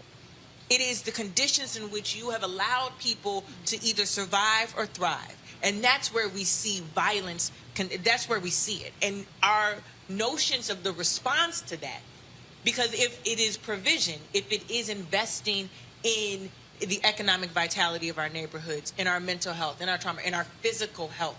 They were applauding a few years ago that they got a Whole Foods in Inglewood, one of our neighborhoods in Chicago. They were like, ticker tape parades because we can get fruit. Yeah. Meanwhile, where I grew up, there's a Mariano's, a Jewel, and a Pete's. But we have to understand that where we see violence, the traditional violence that people talk about, we see that deprivation. But the response will be flood the neighborhoods. Right. The response of strength is send in the National Guard. And they will convince folks that that response to the fear that they are seeding is a more easy, direct response to investing in our communities. And we have to fight against that. I want to bring in Reverend Dr. William J. Barber with the Poor People's Campaign. Reverend, y'all go ahead and clap. I hear ya. For Reverend Y'all Barber, go ahead. I'm clapping too. I heard y'all back here amening when he was talking as well. I heard y'all. All right, Reverend Barber, how you doing? I'm doing well, man, and I so apologize to you trying to move me in too many places at one time, but always glad to be on with you, brother. You're the real deal, man. Can you speak to that point that State Attorney Kim Fox was just making about, because you were the Poor People's Campaign, and that's one of the things that y'all have also been talking about, getting people to understand about the attacks on the poor, where also the police response to violence in communities about that, but not the hunger, not the lack of jobs, not the lack of investment. Yeah, the poor and low wealth communities. And some years ago, there was a sociological study that was done, and interestingly enough, it was done on rats. And they took some rats and they put them in like public housing with thin walls and no resources, and let them get hungry and all of that. And literally they went crazy. I'm going to pull that up for you one day when our late night talks. But, Coretta Scott King. Hold up, Doc. You don't have to use rats. Dr. King actually wrote about that when he moved to the west side of Chicago, and he said literally within one day he saw how his children, how they responded to one another in that enclosed environment, which was totally different than how they lived in Atlanta. That's actually, he wrote about that in Chaos on Community. Where do we go from here? That's right. And part of what, after he died, one of the things that Coretta Scott King said, she was asked about violence, both the violence in the street, which Dr. King said becomes the voice of the unheard and unlistened to, and the assassination of her husband. She said, but wait a minute. She said, if you want to talk about violence, poverty is violence. Denying people a basic job, living wage is violence. Denying health care is violence. Denying culture is violence. Denying public education is violence. And it's always amazing to me how you get people that want to start talking about violence, but as your previous guest said, they don't want to talk about the violence of the culture that produces the violence. We talk about so many people died, for instance, from gun killings last year. We have this violent outbreak. What about the 250,000 people that died from poverty? And 750 people a day.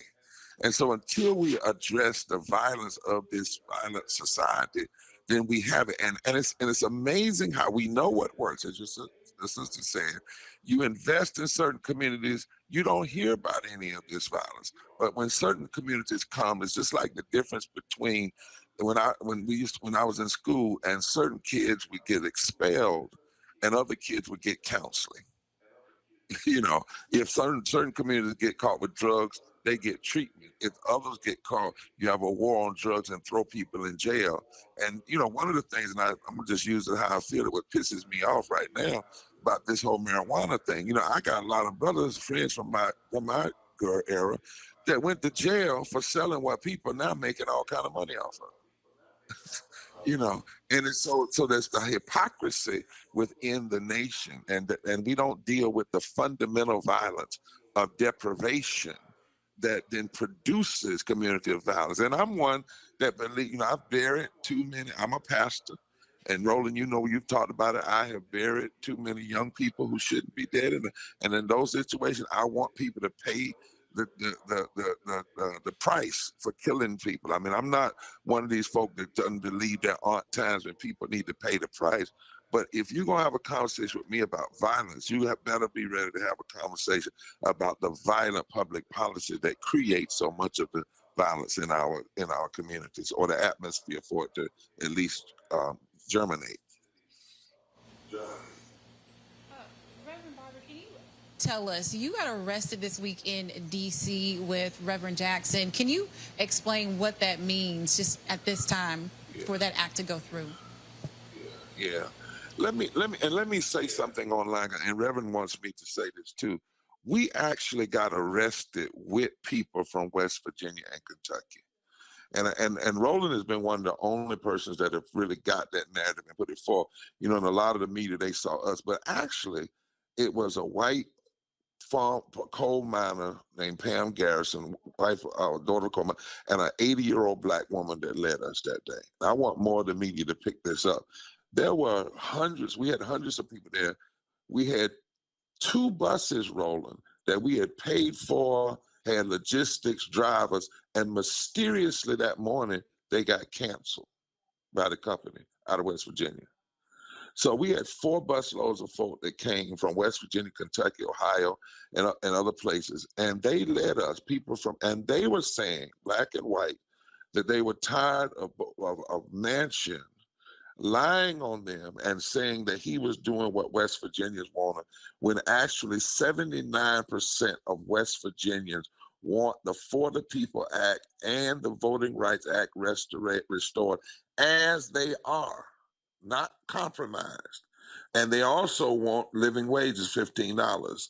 So we marched on Manchin's office the week before with hundreds of people, and he didn't show up. By the way, his office is in the Lotto building in West Virginia. You should know that his office is in the Lottery building across from the hospital. And they wouldn't let us come in his parking lot. They wouldn't give us a permit. They wouldn't let us have sound. So we marched from a former civil war battlefield over a mile, and the line was almost a half mile long. And we went to his doorsteps, and the people from West Virginia, we call it from the hood to the hollers, they tacked on his door their demands. And they asked me, they said, come to West Virginia, because we got a story to tell. And then they said, we want to go to D.C. We said, well, let's pack up the buses and go. And they actually led us. They were the people who got arrested. We could have done a lot more. In fact, we are planning some additional things. I'm going to announce those things next week on your show, Roland. I don't want to tell anybody until I tell you first. But here's what people are saying. The compromise is ridiculous. First of all, the Manchin compromise would take out the ability, would weaken the ability of the Attorney General to bring actions against these states. Now, today we just saw the Attorney General taking action, right, against Georgia. But Manchin's compromise would weaken that. Second of all, that compromise would codify into the law voter ID while we're in court fighting against voter ID. And while we have won against voter ID, and why truly there is no fraud that needs a voter ID solution, and the real solution is simple: signature attestation. You sign your name, and if you lie, you get a 5-year felony. That's what has worked in North Carolina forever and other places. And then the third thing about his compromise, it doesn't deal with the dark money. That's removed, right? So that the dark money can still flow. And the fourth thing is his compromise takes out the felony disenfranchisement piece. It would have a tremendous impact on poor communities, black communities, and people of color. So the compromise is a capitulation. It's not a compromise. And I don't think any of us, I don't care if you're in the civil rights community, should be out here endorsing his compromise. We should be saying 50+1 is where we need to go. Now, some people may say, lastly, well, you get a half a loaf is better than no loaf. If the half loaf that you have has poison mold in it, then you aren't really getting anything. What we really should be doing is having top civil rights lawyers analyzing and tearing apart that compromise and showing it for what it is. So that's why they were there. And we were also there because those folks said, we want to connect the denial of the voting, passing the For the People Act, and also the denial of living wages and by the same people. You know, Manchin was against 15. He's against the compromise, and so is McConnell. McConnell is just mean, but Manchin is being manipulative. Now, why did we go to jail? Those people wrote and said to Manchin and McConnell, we are your constituents. We want to meet with you. We didn't hear anything back from them. They said they wanted to meet with themselves and their own religious leaders and voting rights experts. So they said, well, if they won't meet with us, they wouldn't let us in the building. And so we said we would take the street. But we took the street, and more of us got arrested, by the way, than on the insurrection. That's a whole nother story. But for Reverend Jackson, myself, and the other clergy that stood with them, what we are saying is it's time for us to engage in nonviolent civil disobedience and direct action. Just having a rally is not going to be enough for what we're dealing with now. We've got to get in the streets. We've got to go to these Senate offices. We've got to sit in them, all of them, Democrat, Republican, and say, which side are you on? And if they say we're against, the For the People Act, as John Lewis wrote it, we're against Voting Rights Act, we're against it, then stay there and sit there and make them arrest you. They say they're for you, then you can get up and go out and say they're for it. But this is a moment, and it needs to be interracial. It needs to be multi-state, and we're going to be announcing some of that next week. Because here's the last thing.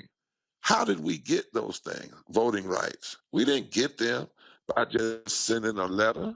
We didn't even get them by just having a rally. We got them by agitation in the street, litigation, and legislation, and then voter participation. And those 4 things brought us here. Those 4 things are going to be necessary to save this democracy in this moment and to expand these rights for the future. Well, Reverend William Barber, it's always a pleasure having you on the show. Look forward to having you back next week to break down the next course of action. We'll be right there live streaming it with you. And so we certainly appreciate it. Thank you, my brother. God bless to your panel. Take care. All right. There goes an alpha man. That's what I'm saying. All right. When we come back, our Education Matters segment, we'll chat with my man Wayne Watson. Now I'm retired, but longtime educator. We want to talk about, education and its impact, also dealing with this issue of violence and redefining our communities. Plus, we'll be talking with the owner of the only black-owned radio station here in Chicago about the future of black media. As Melody Spann Cooper, my old boss. She crazy, but I ain't gonna tell you none of those stories. All of that next. Roland Martin Unfiltered, broadcasting live from the Sage Room here in Chicago. Back in a moment.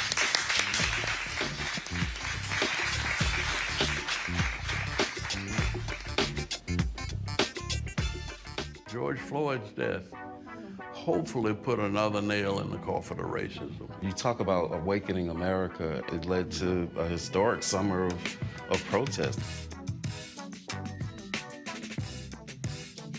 I hope our younger generation don't ever forget that nonviolence is soul force. Priceless.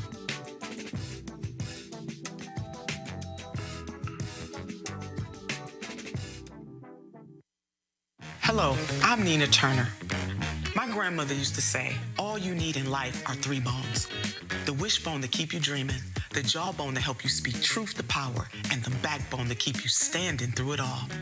I'm running for Congress because you deserve a leader who will stand up fearlessly on your behalf. Together, we will deliver Medicare for all, good jobs that pay a living wage, and bold justice reform. I'm Nina Turner, and I approve this message.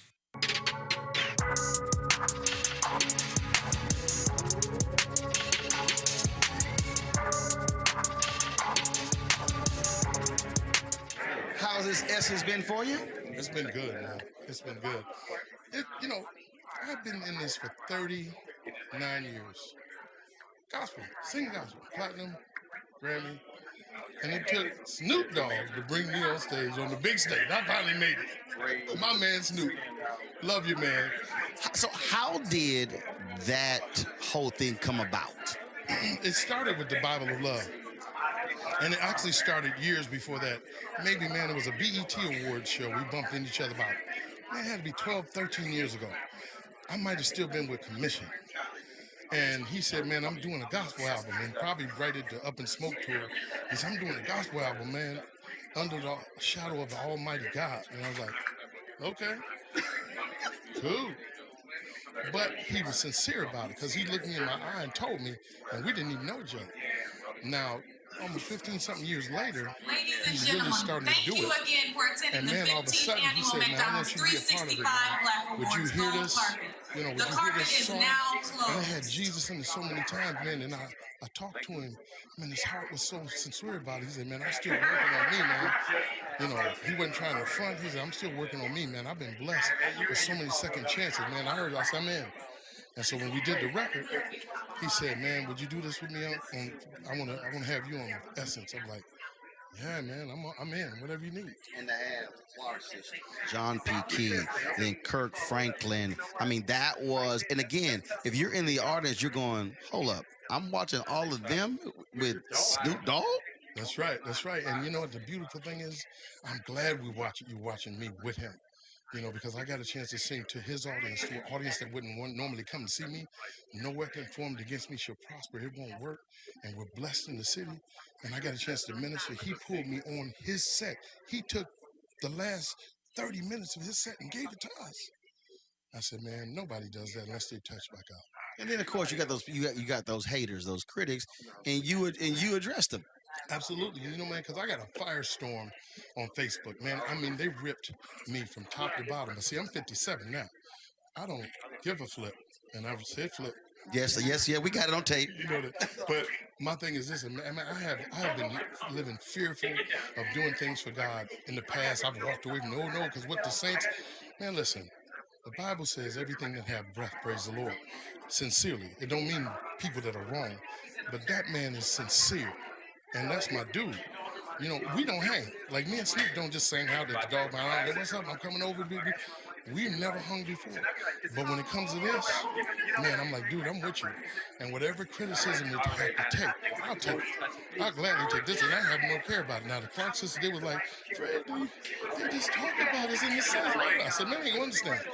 And I tell every artist out there, every urban artist out there, if you're a rapper, I don't care if you're Kendrick Lamar, I don't care who you are, I don't care where you are in your life, how low you feel you may go. If God touches you to sing a gospel song or to give him praise, do it. But do not need the church to back you on it. You do it because you know God said it. And don't look for nothing, because all you're going to get is criticism.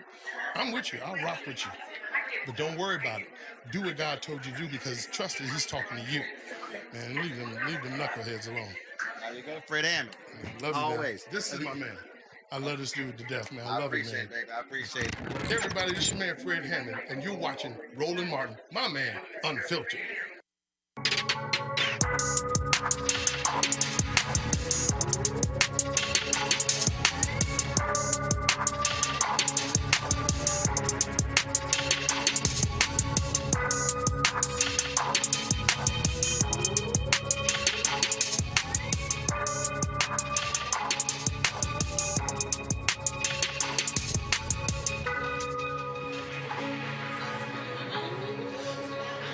All right, folks, the Virtual Essence Festival. The Virtual Essence Festival begins tonight. Go to essencestudios.com, essence.com. Tonight, tomorrow, and Sunday, we'll have a recap from this weekend on Monday.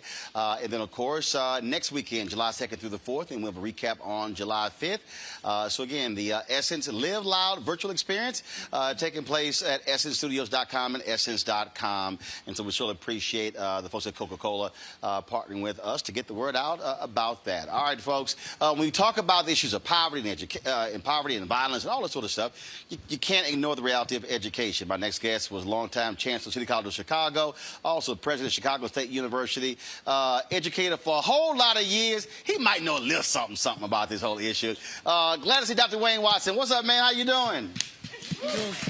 Doing quite well. But I don't know why you let that little youth group pen you got right there. Okay, now. So, what's that? What's that little group? What's that? Omega Sci-Fi. Oh yeah, that's a little small. That's a little small. Compared to Alpha, that's a little small organization. So but that's a cute lapel pin. It ain't like this. It ain't like. We're getting ready to get started. What? It ain't like this ring, this Alpha ring. But I know. Who's your daddy? Who's your daddy? I love it. All right, wait. So we were talking about earlier about, again, when we have this conversation about violence, and we're already seeing it. You're seeing Republicans trying to attack Democratic mayors, saying, oh, they're allowing violence to be out of control. And when Trump made that point at the White House, when he said, Ron came and talking about education, and Trump was like, well, that doesn't matter. But you can't talk about violence in neighborhoods if you do not deal with the reality of education. There's no question about that. When a baby's born, a baby is not born a racist. A white baby is not born a racist. When a black baby is born, it is not born to be subservient. It is something called education that takes that baby and turns it into a racist and a privileged person. It is something called education that takes that black child and turns it into someone that is subservient. One of my frat brothers, Carter G. Woodson, said, if you control a man's mind, you don't have to tell him to go to the back door. His very nature will make a back door if you control his mind. And he will go to the back door every time. White people, they have an educational system that tells them, you're going to go to the front door. And racism is key to this whole thing of education. That's why when one of you said, well, we don't have Civics 101, that is just a small building block in education. That was intentionally taken out. Black people have started voting. Black people have started putting people in called Harold Washington, have started putting people in called Ralph Metcalf. And they said, wait a minute, we can't, let's pull this thing called Civics 101 back so that people don't grow up thinking that they need to vote, that they understand how the police department is connected to the legal system, the judges, the lawyers, how that system in itself is built. It is built. And its foundation is racism. The racism you find there, the racism you find in the educational system, the racism when the pandemic hit. My first response was, a lot of black people going to die. People said, why? I said, because when you talk about racism, one of the things that you do is deprive people of health. But COVID also exposed the big problem with our education system, because all of a sudden kids had to go to school online. They realized who didn't have laptops, who didn't have internet, and they did have internet. They had slow internet compared to high-speed internet. And so it was a whole bunch of our children who fell further behind because of the last year of COVID. That's right. That's right. And racism is the DNA. It's the DNA of our country. And if we're going to change the legal system, the criminal justice system, the educational system, we have no choice but to attack and destroy and eliminate racism. So when this violence conversation comes up, how must folks ensure that it's not solely a police response, it is an education and economic response?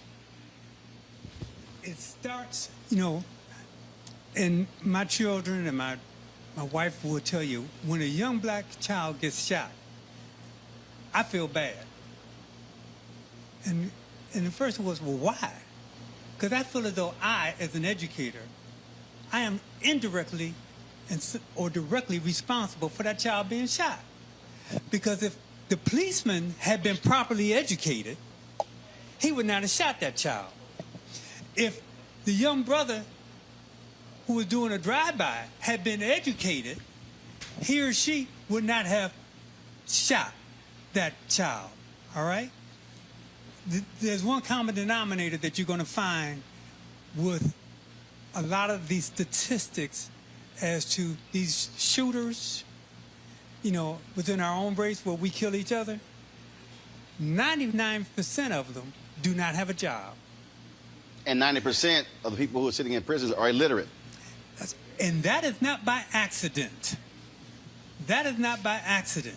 So they intentionally make sure that we are not educated. They intentionally make sure that we're getting ready to put through $1 trillion bill out of Washington, right? To Infrastructure, right. To redo the roads, to do, guess what? I want to see the legislation put through that is going to require that the road workers union is required to have black people working on it. We have $1 billion getting ready to spend in Illinois to rebuild the roads. What's one of the most racist unions in the state of Illinois? The road workers. So you want to solve some problems, give some people some jobs. A young brother does not have time to stand on the corner and shoot somebody if he's been working and carrying bricks for 8 to 10 hours a day. You know, we are taught self-hate. This whole thing about critical race theory. I know what it means, how they define it today, but really it's nothing but miseducation that has allowed us to take our eye off the prize. Well, the whole debate on that's all Fox News driven. I mean, and none of them, they don't even understand even the critical or race, none of that sort of stuff. You got a question? Yeah, they call you professor. You over spitting knowledge. I'm curious about how you draw a line between where an effect is systemic, because you called out this point around no child is born racist, and I'm curious to know from you within that, you know, because I study racism as well, and no child may be born racist, but the system in which they are born immediately does privilege them. And so they are born into racism as either a provoker of it and an enabled person within it, or a person who can be victim to it on the other side. And so I'm curious about your distinction as it relates to white folks, and whether you think that racism is just where they are, or racism is something that is taught to them. It is taught in both a formal and an informal way. The informal way is with the family. You know, that the mother, the father, the grandfather, you know, that small community, that's the informal. Yeah. In a formal way, when that child goes to grammar school, it then becomes formal. And one supports the other. And that is why I say it has become the DNA of America. Because you cannot can you separate wet from water? No. Then you cannot separate racism from America right now. It's part of our DNA. And now, I can give you a physicist who can tell you, yes, I can separate wet from water. Well, guess what? That is what we need. We need to look at racism, and it doesn't take a lot of studies. I can give this brother 5 hours, and he can pretty much solve most of the problems we have in racism. We know the answer to it. We know the answer. We don't need to set up another study. God, please, don't set up another study. We can have a study on reparations. No, we don't need that. We know what's needed. So we cannot, wet can be separated from water. DNA can be separated. The racism in this country can be stopped. We just have to have the will to do it. And we come back to what's going to promote the will. They have to realize that the protests, that they're the back. Who was it that said, Frederick Douglass?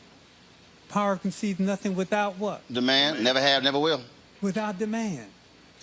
That will make them stop and say, let's separate the wet from water. Let's separate racism.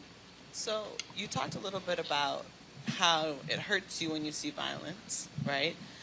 So I hear so many folks wanting to solve the problem immediately. That's right. And then we know that that's not going to happen because you just said we all know what the issue is, right? So what do we do as a people to do the short-term and the long-term solutions at the same time? It kind of goes back to what we were talking earlier about criminal justice. It's how do we solve for the immediate violence and rethink a whole structure that's not working for us? So as an educator, how do you work with that, thinking about in the meantime what you can do and in the long term? And this is, I'm being honest, you just happen to be sitting here.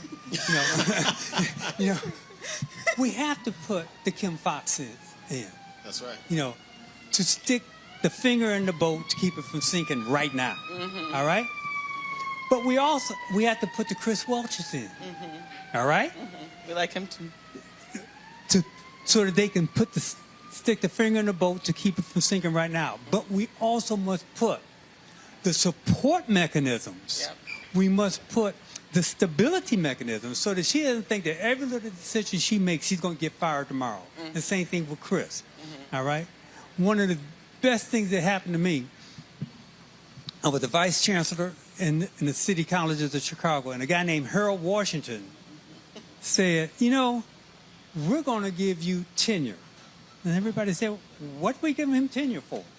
Harold said, because he is going to be making some decisions that I don't want him looking over his shoulder trying to figure out where his mortgage is going to come from. I want him to realize that he has a foundation. That one thing that Harold Washington did, and he delivered it through someone named Jackie Grimshaw,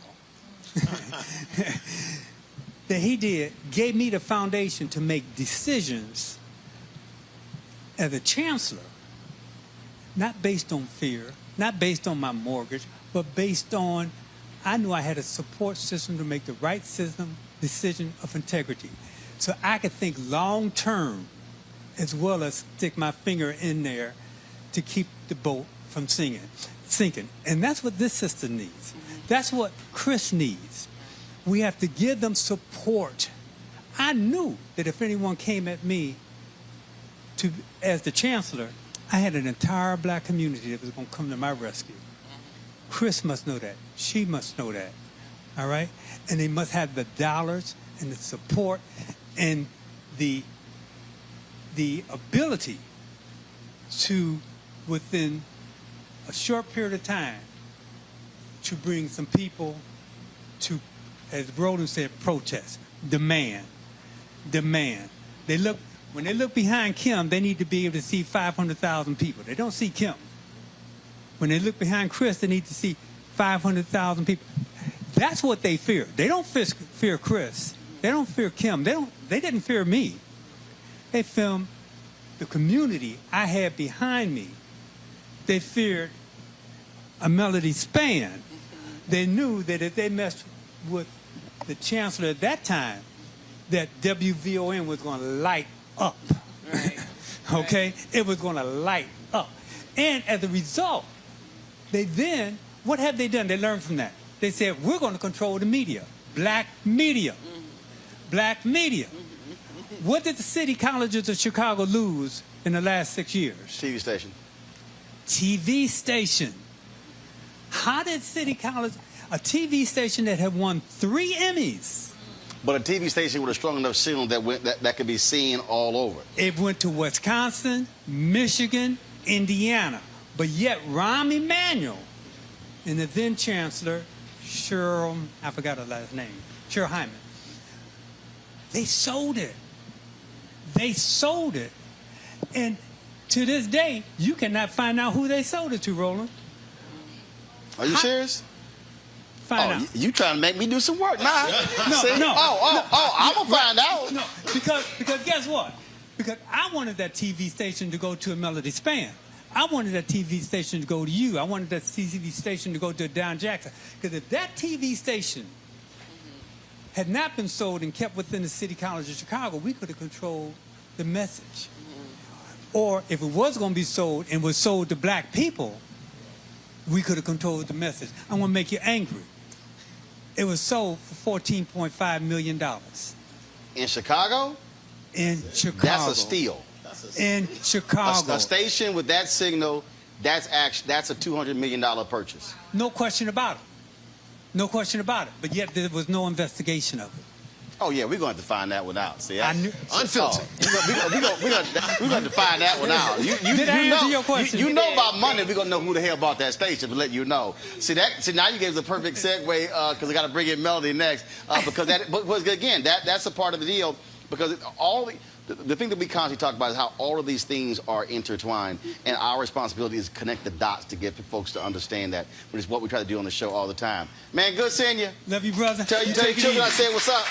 Hold on 1 second. We've got a quick break. When we come back, where's our money segment? The future of black media. We'll be talking with Melody Span Cooper, WVON Radio. Next on Roland Martin Unfiltered, broadcasting from the Sage Room in Chicago. Back in a moment. Before Till's murder, we saw struggle for civil rights as something grown-ups did. I feel that the generations before us have offered a lot of instruction. Organizing is really one of the only things that gives me the sanity and makes me feel purposeful. When Emmett Till was murdered, yeah, that's what attracted our attention.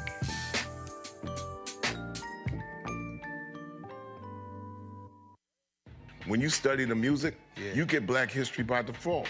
And so no other craft could carry as many words as rap music. I try to intertwine that and make that create whatever I'm supposed to send out to the universe. A rapper, for the longest period of time has gone through phases. I love the word. I hate what it's become, and to this generation, the way they visualize it. Its narrative kind of like has gotten away and spun away from, I guess, the ascension of black people.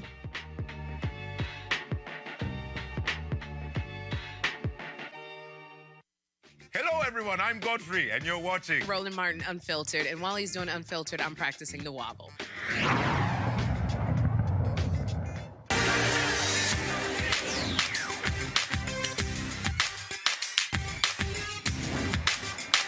Been frozen out.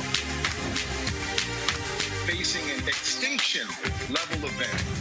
We don't fight this fight right now, you're not going to have black on you. I tell you. All right, folks, welcome back. Roland Martin Unfiltered, broadcasting live from the Sage Room here in Chicago. See, I told y'all my next guest ain't got no sense whatsoever. And so when Wayne walked off, Melody's come and sit down. Melody's like, can I get a drink? We got a bar here. And I'm like, there's no prohibition on getting a drink. So y'all can, look, I don't drink, but y'all can, the bar is open. They take money. So it's all good. So, yeah, that's how crazy she is. WVON Radio, y'all. VON stands for the Voice of the Negro. It's been here for a very long time. Her daddy, Purvis Span, was close friends with nearly everybody who was in music. She now runs the station, but we're going to talk about it not being a station, how black media now has to think of themselves as media companies, not black newspapers or black radio. Melody, what's happening? What's happening? I see you still wearing tennis shoes. They ain't changed. Absolutely. I still got bad feet. And listen, and then you can tell when Chicago's ready to go back to work, right? Right. I come in here, we ain't seen each other for over a year. They back in the Chicago fashion. Look, dresses, suits. Come on, man. Let's just stay relaxed. In certain parts of COVID that I want. You were real happy. You were like, because that was your thing. I had to put the wig back on and... I still want to do the virtual meetings. There's some stuff I want to keep. Y'all understand? So when I text Melody, I said, hey, I want you to come on when we talk about black media. She said, hold up. First of all, one, is there going to be an audience there? She said, going to be people there?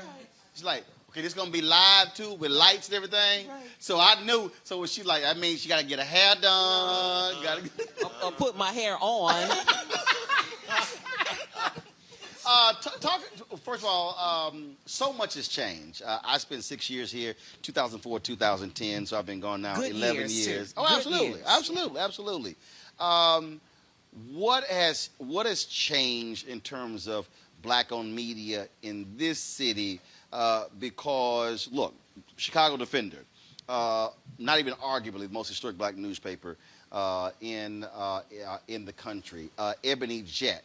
We can talk about that, but Defender, I can't even go there. Yeah. Ebony Jet, look, it's now they're trying to revive it, but it was in bankruptcy. It was all kind of stuff. So much has changed, and I've been saying this. People think I'm crazy. I keep telling them I don't think we really understand the value of strong black-owned media institutions. Yeah. Thank you for that. And when you get in a city as robust as Chicago, right, and you're sitting next to the person now who's probably has the biggest operation, it's scary. It's scary because I can look and see what happened to the other ones and say, am I next, right? Yep. And so what we have to do, some of this is done to us, and then some of this is self-inflicted, right? And we have to own that. Because as the world turns, we can't stay stagnant. We have to create and recreate. We have to reimagine these brands, right? My father was a genius, I think, because my father understood he wasn't going in the radio business just to say he owned a radio station. He went in the radio business because he knew that it controlled people.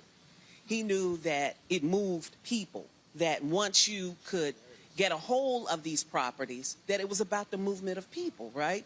And I think that we lose that. We get addicted to, the story, or that's not what we're here to do. And so one of the reasons why VON, which is our flagship station, has been around so long, it never left its mission. It's been the voice of Black Chicago, right? And as long as there are black folks in Chicago, and they ain't going nowhere, I don't care how they try to push the numbers or fudge them, we repopulate up in this place, okay? There's going to be a station that tells our story. It's just the essential storyteller, right? And I think sometimes we lose sight of that. We lose sight of that. How do we reimagine these businesses? The other thing I think that has kept us around, Roland, is that we're not just broadcasters, we're entrepreneurs.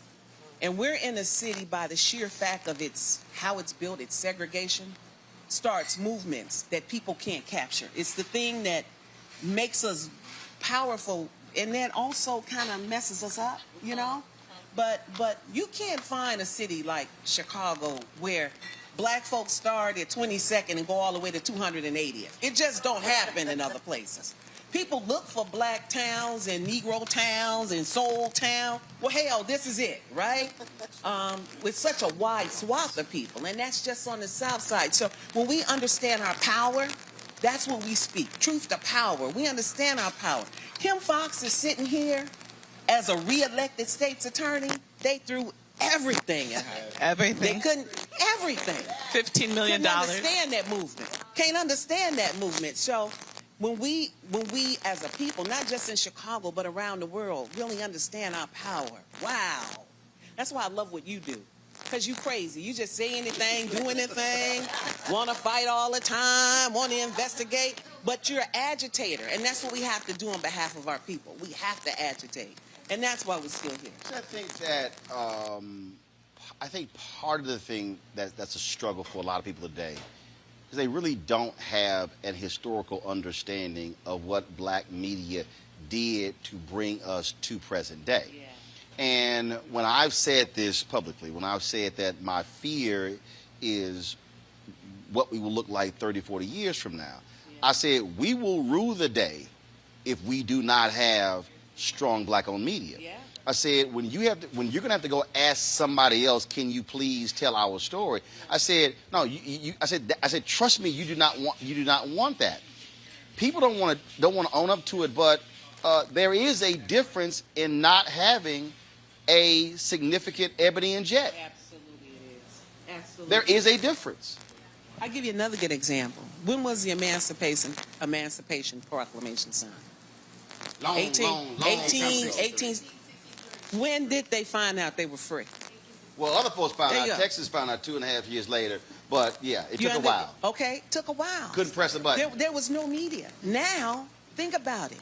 You think about our ability to turn on a VON or get on social media, digital media, and say, hey, guess what's going on? That's a powerful way to move people. And we take it for granted. We really take it for granted. I tell my team all the time, that's why it was so powerful when you were in Chicago in that morning drive, right? You get up every morning instantaneously. Hey, y'all, look, this is what we're going to do, right? This is what we're going to do. You don't have that.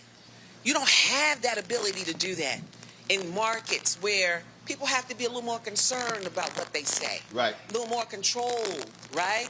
So we have to, and it's a great time for black-owned media. It can be, if we keep the pressure on these advertisers, right? So George Floyd got them all ready, right? And they so want to make this a moment. But we're gonna make this a movement. Oh, right? absolutely. Let's make this. Let's keep this going. I mean, when you talk about again the content, because see, what I've also been saying is it's not just that you have black-owned media. What are they talking about? Yeah. There's a reason I don't waste time. I don't care. I know some of these people who appear on Real Housewives show. They will never be on my show. Why? Never. I like the Housewives. No. That's fine. I'm good. If y'all want to watch them shows, cool. They ain't allowed in my house. But the reason being is because we have been inundated with entertainment, and not information. Right. And so there's so many black sources out there that focus on entertainment. Yeah, that's true. And then folks are walking around clueless. And my whole deal is, if you want that, cool. So there's a reason I don't talk about when somebody black got married, or when they got divorced, or that they having a baby. If y'all want to discuss Nick Cannon having 4 babies this year, y'all got to go somewhere else. Did he? Yeah, he did. He had 4 delivered. He didn't have them. You know what I mean. He knows about it, though. No. I'm not. First of all, I read everything, and I also talk to Nick. But the thing is, when that's all we're fed, to me, that is the equivalent of a food desert. So, and we've been that way. I mean, when you talk to people who were around when Dr. King was around, the majority of black people didn't follow Dr. King as much as they want to say that they did, right? They didn't. He didn't have the majority of folk with him. And so truth tellers oftentimes, find themselves in a very lonely predicament, right? And it's a calling. It's a calling on you to do this. You could, Roland, your brand is so huge, if somebody could control you, or you would allow somebody to control you, you'd be on CNN still, or some of the others. But they can't silence the truth in you, right? I actually had this is a true story. David Borman was the Washington bureau chief. I don't care about calling names. When I had launched the line of ascot ties and bow ties, he turned to me. He said, "Now if you were full time at CNN, you couldn't be doing all the things that you're doing." I said, "I know, and that's why I will never be full time at CNN, because the thing for me, I've always understood controlling and owning the content." And so, and I've told this story before, when Winnie Mandela came to Birmingham, Alabama, and they couldn't find anybody to interview Winnie Mandela. So they called me, and I was like, "Yeah, I'll go." So I flew down. We had about 20 minutes with her. She was absolutely fabulous. That woman was a major flirt. Oh my God, she was hilarious. Oh, no, she was flirting the whole time. I said, she grabbed me one more time. I said, Winnie gonna get cut. But so here's what happened. So interview came. Sure, no, Winnie, it was hilarious. Wait, if I show you the photo, you like, yeah, I say, But she was absolutely hilarious. So we come back, and they go, "Oh, we got a problem." I was like, "Okay." They said, "Well, why don't you ask her this, this, this?" I said, "Why in the hell y'all interview her?" Right. I asked her what I wanted to ask her. I said, "So if y'all wanted her to answer something else, y'all asked her, should have went and told her." And I bet it was a better interview. Well, but by deal, I didn't give a damn what y'all wanted.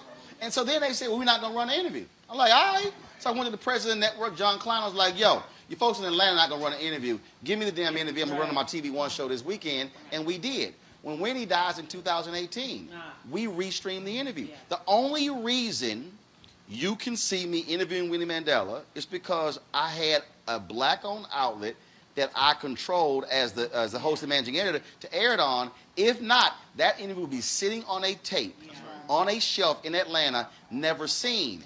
That's why you cannot, and I ain't got no problem with Robin Roberts, Don Lemon, and Joy and Reed, but here's the reality.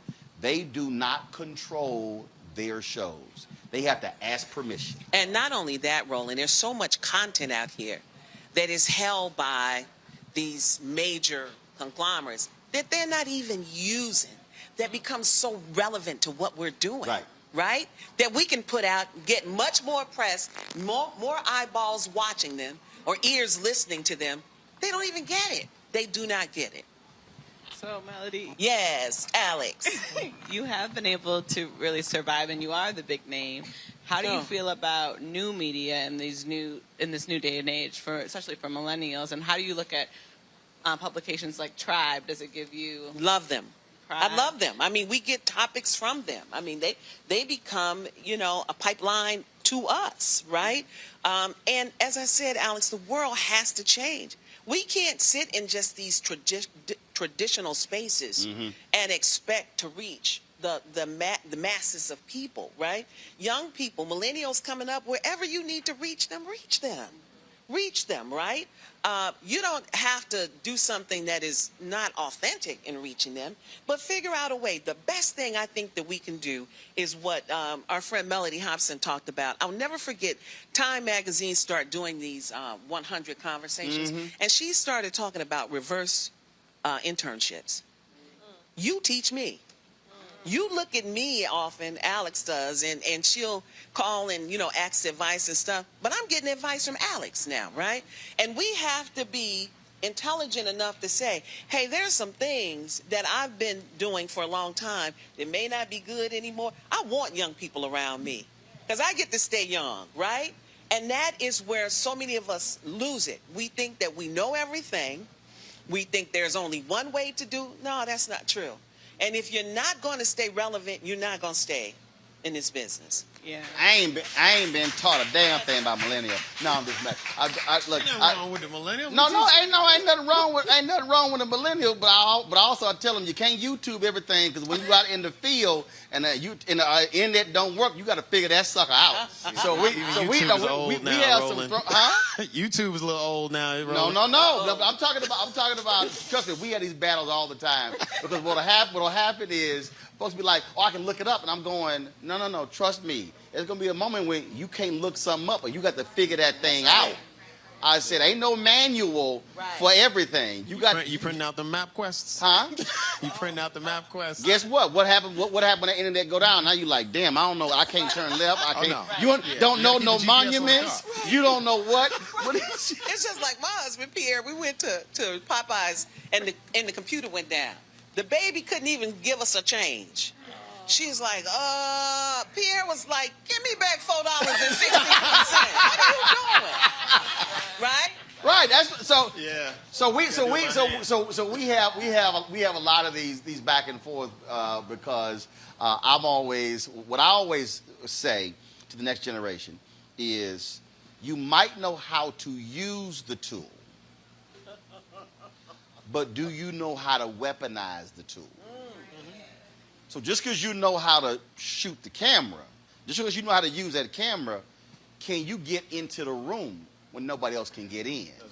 See, and that's an art that you have to learn how to talk your way in the rooms and how to and so I've sort of taken folks through and looking and I'm like, don't think if I can call Will Smith and call Jada, because I said that don't happen because you know how to use your iPhone.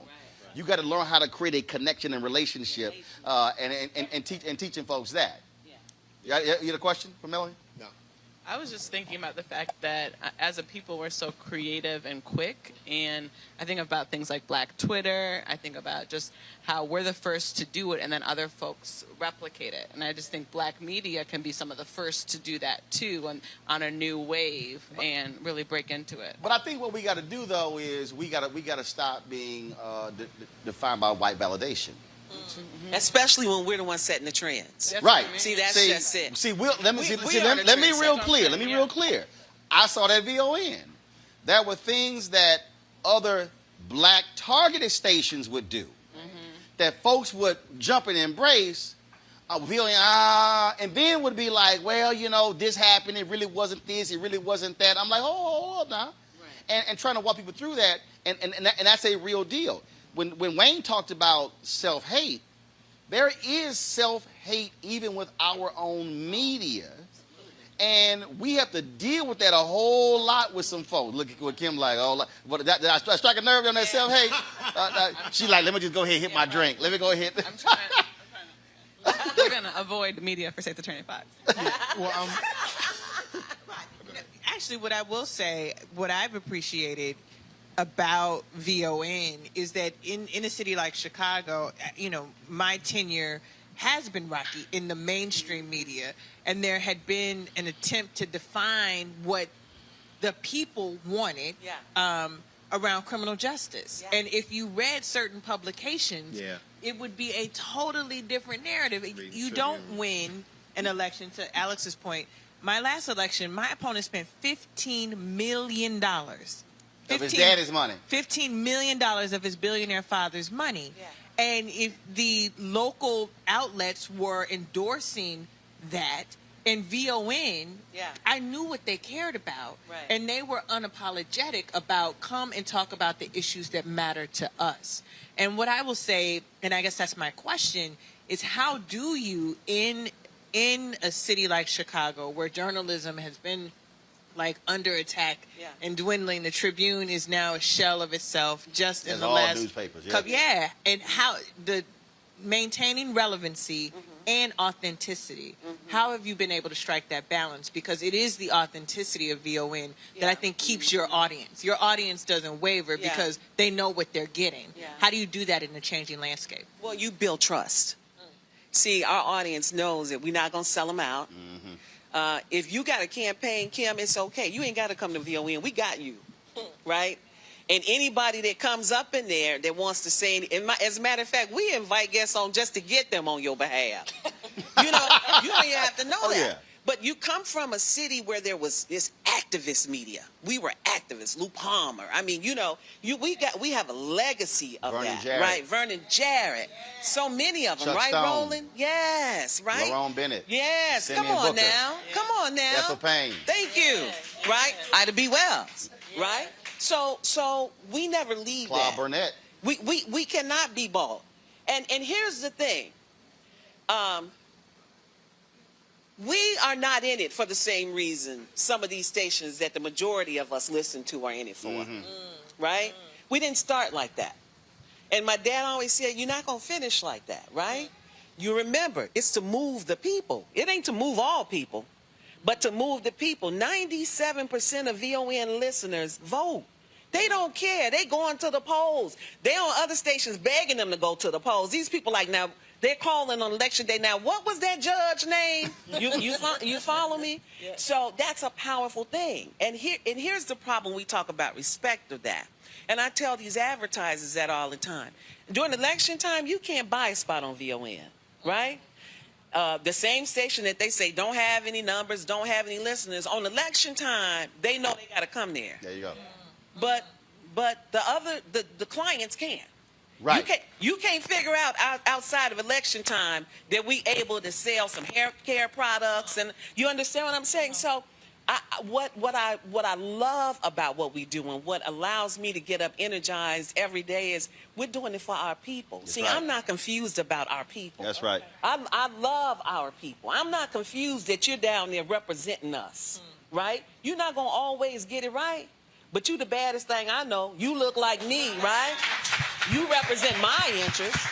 So that's what we have to stay on and stick to. We get confused, you know, and we start listening. So I just sit right there.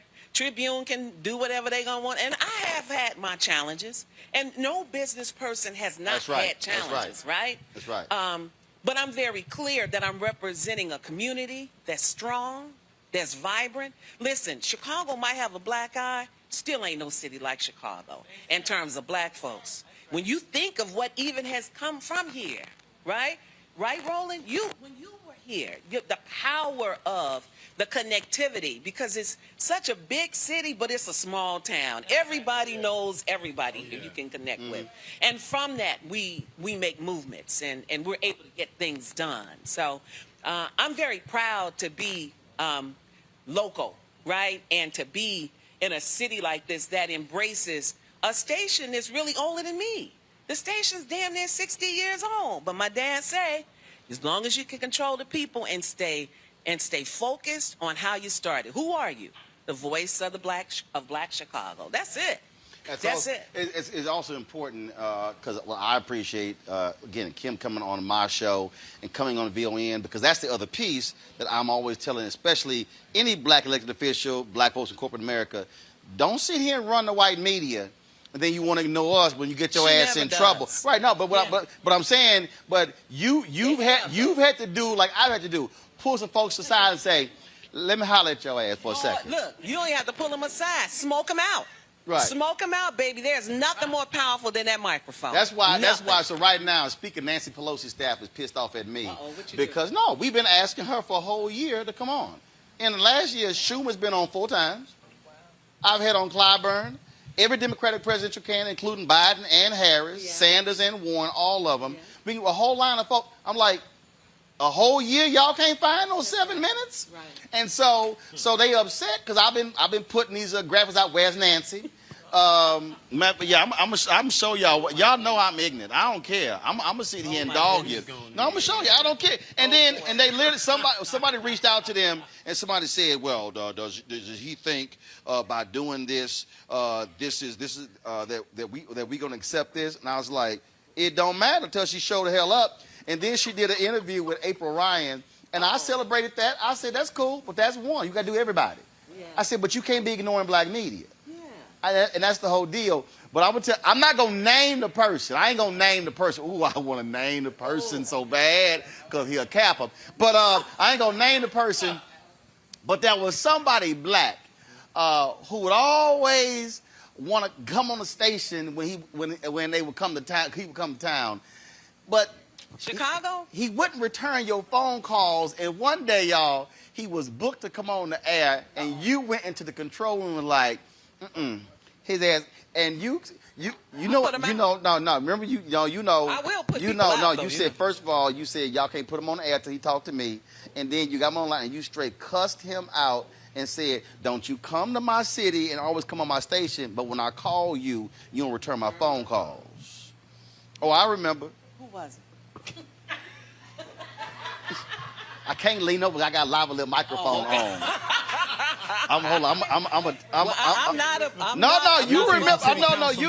You remember. But my point is, Melanie was so ignorant. She was like, and like straight cussed him out. You remember? Y'all passing notes in class. Yeah. You remember? No, but my whole point is. Absolutely. But my whole point is, sometimes we gotta check some black folks. Like, don't be trying to just use me for stuff. You better return my call. Well, how soon we forget. And not too many people even remember him now. You know what I mean? Think about that. Enough said. Last point for you. 50 years from now, where do you want VON to be? I love that.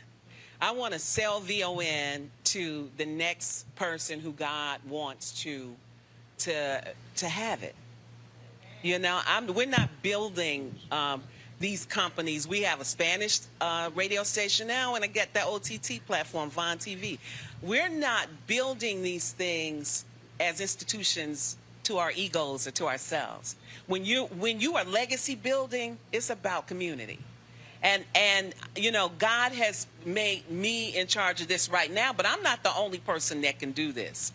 And so, matter of fact, I'm hoping I ain't got to do it too much longer.